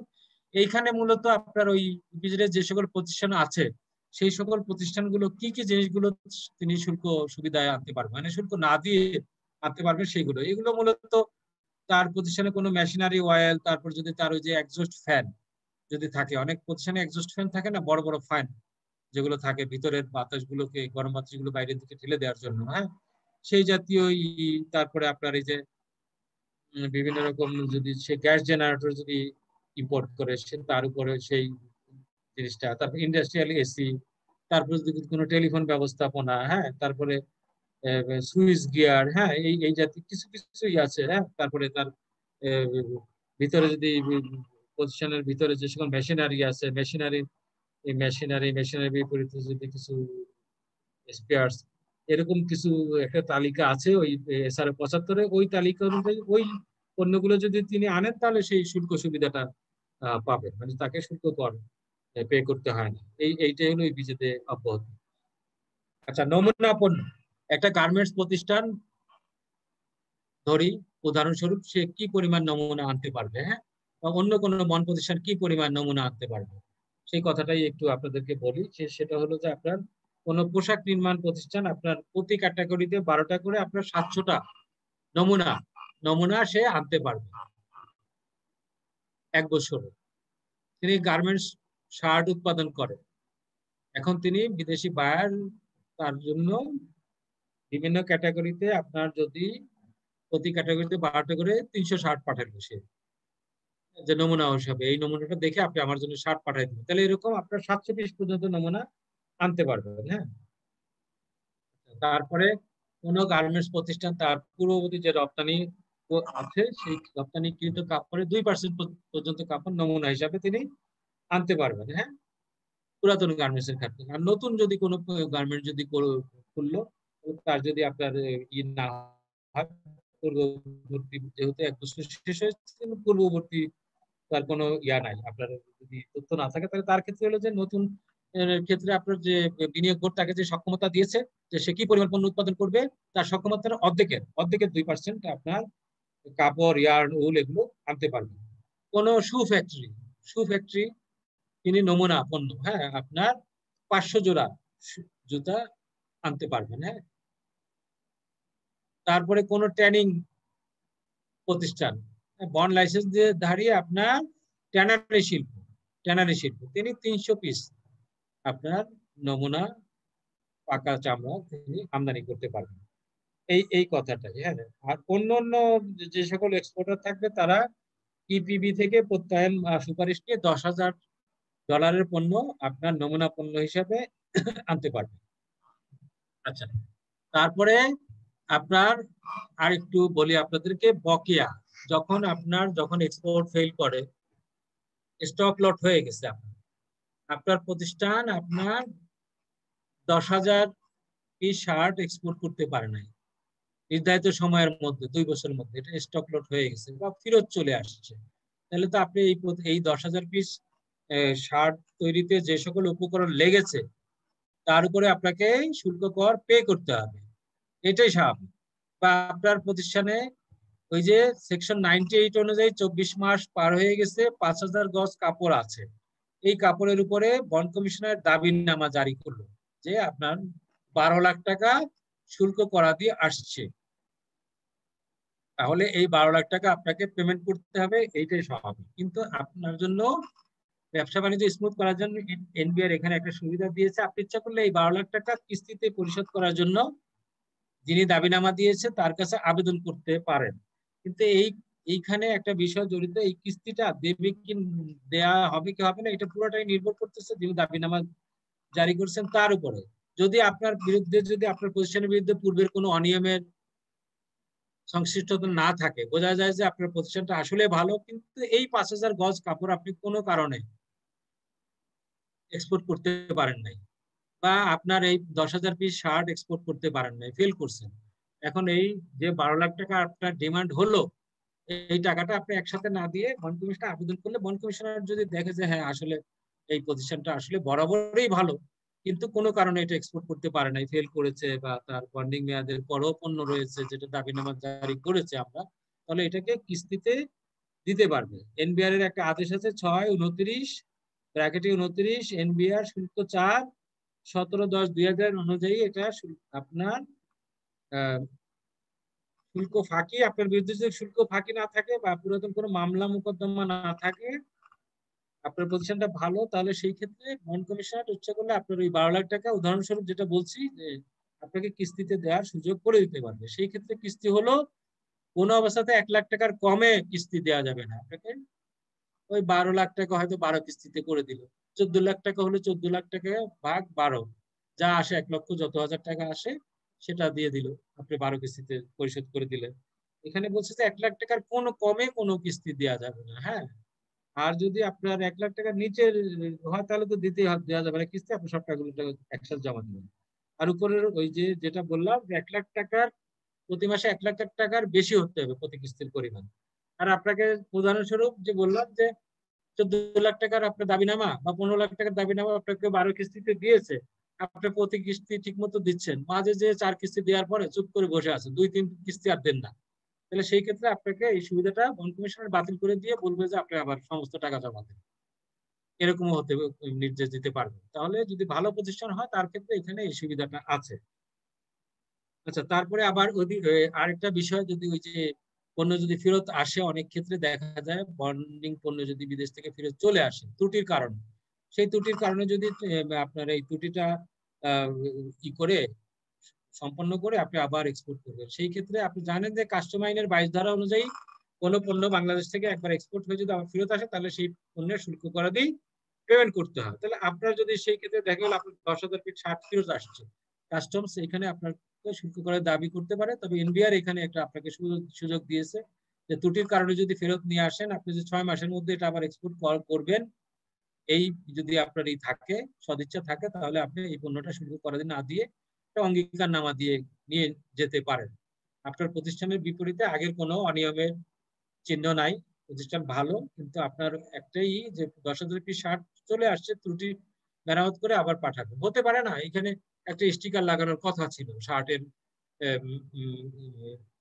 পকেটের উপরে, আপনি স্টিকারটা লাগান নাই, বার ফেরত দিচ্ছে, এখন আপনি বললেন যে হো সরি আমি তো ভুলে লাগাই নাই, ঠিক আছে আপনি ফেরত দেন, আমি এই স্টিকার গুলো আবার লাগাই আবার আপনাকে পণ্যটা পাঠাই দিব, তখন ফেরত আসছে, তখন আপনি এই পণ্যটা বন্দর থেকে খালাস নিতে পারবেন অঙ্গীকারনামা দিয়ে, সেটাকে 6 মাসের মধ্যে আপনি এক্সপোর্ট করবেন, সেই অঙ্গীকার দিবেন। পণ্যটা আপনার যদি প্রতিষ্ঠানের বিরুদ্ধে কোনো অনিয়ম আগে না থাকে তাহলে আপনাকে এই সুবিধা দেওয়া যাবে। তারপরে কি করবে, পণ্যটা বন্দর থেকে এসকর্ট করে একজন ইয়ারও সহকারী রাজস্ব কর্মকর্তা এক্সপোর্ট করে আপনার প্রতিষ্ঠানে পাঠিয়ে দিয়ে আসবে। তারপরে আপনার এই যে অঙ্গীকারনামা তো দেবেনই, এক্সপোর্ট করে আপনি দিয়ে আসবেন, আর নিশ্চয়তা দিবেন 6 মাসের মধ্যে আপনি এক্সপোর্ট করবেন। 6 মাসের মধ্যে যদি এক্সপোর্ট করতে না পারেন তাহলে আপনাকে আবার দাবিনামা জারি করে এই পণ্যের শুল্ক করে আদায় করতে হবে। হ্যাঁ, আর যখনই আপনার এই পণ্যটা আপনি আবার আসলো প্রতিষ্ঠানে নেবেন, সেই সময় আপনার এটাকে আবার পাসবইতে এন্ট্রি করে নিতে হবে। ওই যে কাপড় আনার সময় যেভাবে একবার পাসবইতে এন্ট্রি দিচ্ছেন, তাহলে এইবার যে 10,000 পিস শার্ট ফেরত আসছে আপনার ত্রুটির কারণে আবার ফেরত এক্সপোর্ট করবেন, সেই 10,000 পিস শার্ট আপনি আবার পাসবইতে এন্ট্রি করে নিয়ে যাবেন। ওই 6 মাসের মধ্যে এক্সপোর্ট করবেন। এক্সপোর্ট করতে না পারলে তাহলে আপনাকে দাবিনামা জারি করা হবে, আবার শুল্ক কর এটা আপনাকে পরিশোধ করতে হবে। এই বিষয়টা। তারপর হলো যে আপনার বিরুদ্ধে এতক্ষণ তো বললাম যে লাইসেন্স পেলেন, ইন্টু বন্ড করলেন, এক্সপোর্ট করলেন, পরীক্ষা নিরীক্ষা করলেন, এইবার সাজা। আপনার প্রতিষ্ঠান যদি বিভিন্ন রকম অনিয়মের সাথে জড়িত থাকতে পারে, না জানে হোক জেনে হোক, তাহলে এই ক্ষেত্রে আপনাকে সাজা দিতে হয় কাস্টম আইন অনুযায়ী। হয় না যে আপনি এমন হলো যে আপনি জানতেন না, কিন্তু এমন একটা ছোটখাটো আপনি ভুল করে ফেলছেন, লাইসেন্সের শর্ত অনুযায়ী ভুল করে ফেলছেন, তখন আপনাকে তো একটা কাস্টম আইনের আলোকেই আপনাকে একটা নিষ্পত্তি করতে হয়। হ্যাঁ, তো সেই ক্ষেত্রে আপনার একটা দ্বন্দ্বের বিষয়টা এসে যায়, তাই না? উদাহরণস্বরূপ বলি যে আপনার প্রতিষ্ঠানের এককালীন ক্যাপাসিটি আছে 20 টন, এককালীন ক্যাপাসিটি আপনি নিয়ে আসছেন 25 টন পণ্য, তাই না? তাহলে এখানে কি করলেন আপনি? বন্ড লাইসেন্সের একটা শর্ত ভঙ্গ করে ফেললেন, তখন কি করবে? কাস্টমস বলবে যে আপনি তো এককালীন ক্যাপাসিটি 20 টন, আপনি নিয়ে আসছেন 25 টন, তাহলে আপনি 20 টন বন্ডে নিয়ে যান, 5 টনের শুল্ক করা দিয়ে যান। আর যে বন্ড লাইসেন্সের শর্ত ভঙ্গ করলেন, তাহলে কি হবে? আপনাকে জরিমানা করা হবে। এখন জরিমানা কোন ধারাতে করা হবে? আপনারা জানেন যে কাস্টমস আইনের 156 পুরাটাই হলো বিভিন্ন কাস্টমস আইনের ব্যত্যয় করলে, ভঙ্গ করলে, তাহলে শর্ত ভঙ্গ করলে, তাহলে ওই যে 156 সমস্ত জরিমানার কথা বলা আছে। তাহলে আপনি বন্ড লাইসেন্সের শর্ত ভঙ্গ করেছেন। এখানে হয়তো আপনি বিষয়টা জানতেন না, আপনার শুল্ক ফাঁকি দেওয়ার উদ্দেশ্যও ছিল না, বিষয়টা আপনি জানেন না, করে ফেলছেন একটা ভুল। তাহলে আপনাকে কি করবে? 156-1 কাস্টম আইনের আপনার 156 সমস্ত দণ্ডের কথা বলা আছে। এইখানে যদি এমন কোনো দণ্ড কোনো ধারাতে বর্ণিত না থাকে, সেটা হলো আপনার দণ্ড দেওয়া হবে 156-1 অনুযায়ী। 1 অনুযায়ী সর্বোচ্চ 1 লক্ষ টাকা আপনার জরিমানা করবেন, যিনি ন্যায় নির্ণয় করবেন। এটা আগে ছিল 50,000, এই বাজেটে এটা 1 লাখ হয়েছে। 1 লাখ টাকা আপনাকে জরিমানা করা যাবে, এই কথাটাই। হ্যাঁ, তাহলে লাইসেন্সের শর্ত ভঙ্গ করলেন, আপনাকে লাইসেন্স দেওয়া হয়েছে কত ধারায়? 13 ধারাতে। 13 ধারা দিয়ে লাইসেন্স দেওয়ার সময় কিছু শর্ত দিয়েছে লাইসেন্সের পিছনে, তাই না? শর্ত ভঙ্গ করে পণ্য নিয়ে আসছেন, তাইলে আপনাকে ওই যে 156-1 অনুযায়ী আপনাকে 1 লক্ষ টাকা জরিমানা। প্রতি বছর আপনার অডিট করানোর কথা, আপনি অডিট করান না, তাই না? আপনাকে 15 দিনের মধ্যে অডিটের জন্য আবেদন করতে হবে প্রচ্ছন্নের ক্ষেত্রে। আপনি নিয়ে আসলেন 3 মাস পরে, 3 মাস আপনি চুপ করে বসেছিলেন, হয়তো আপনি জানতেনও না বিষয়টা, এখন আসছেন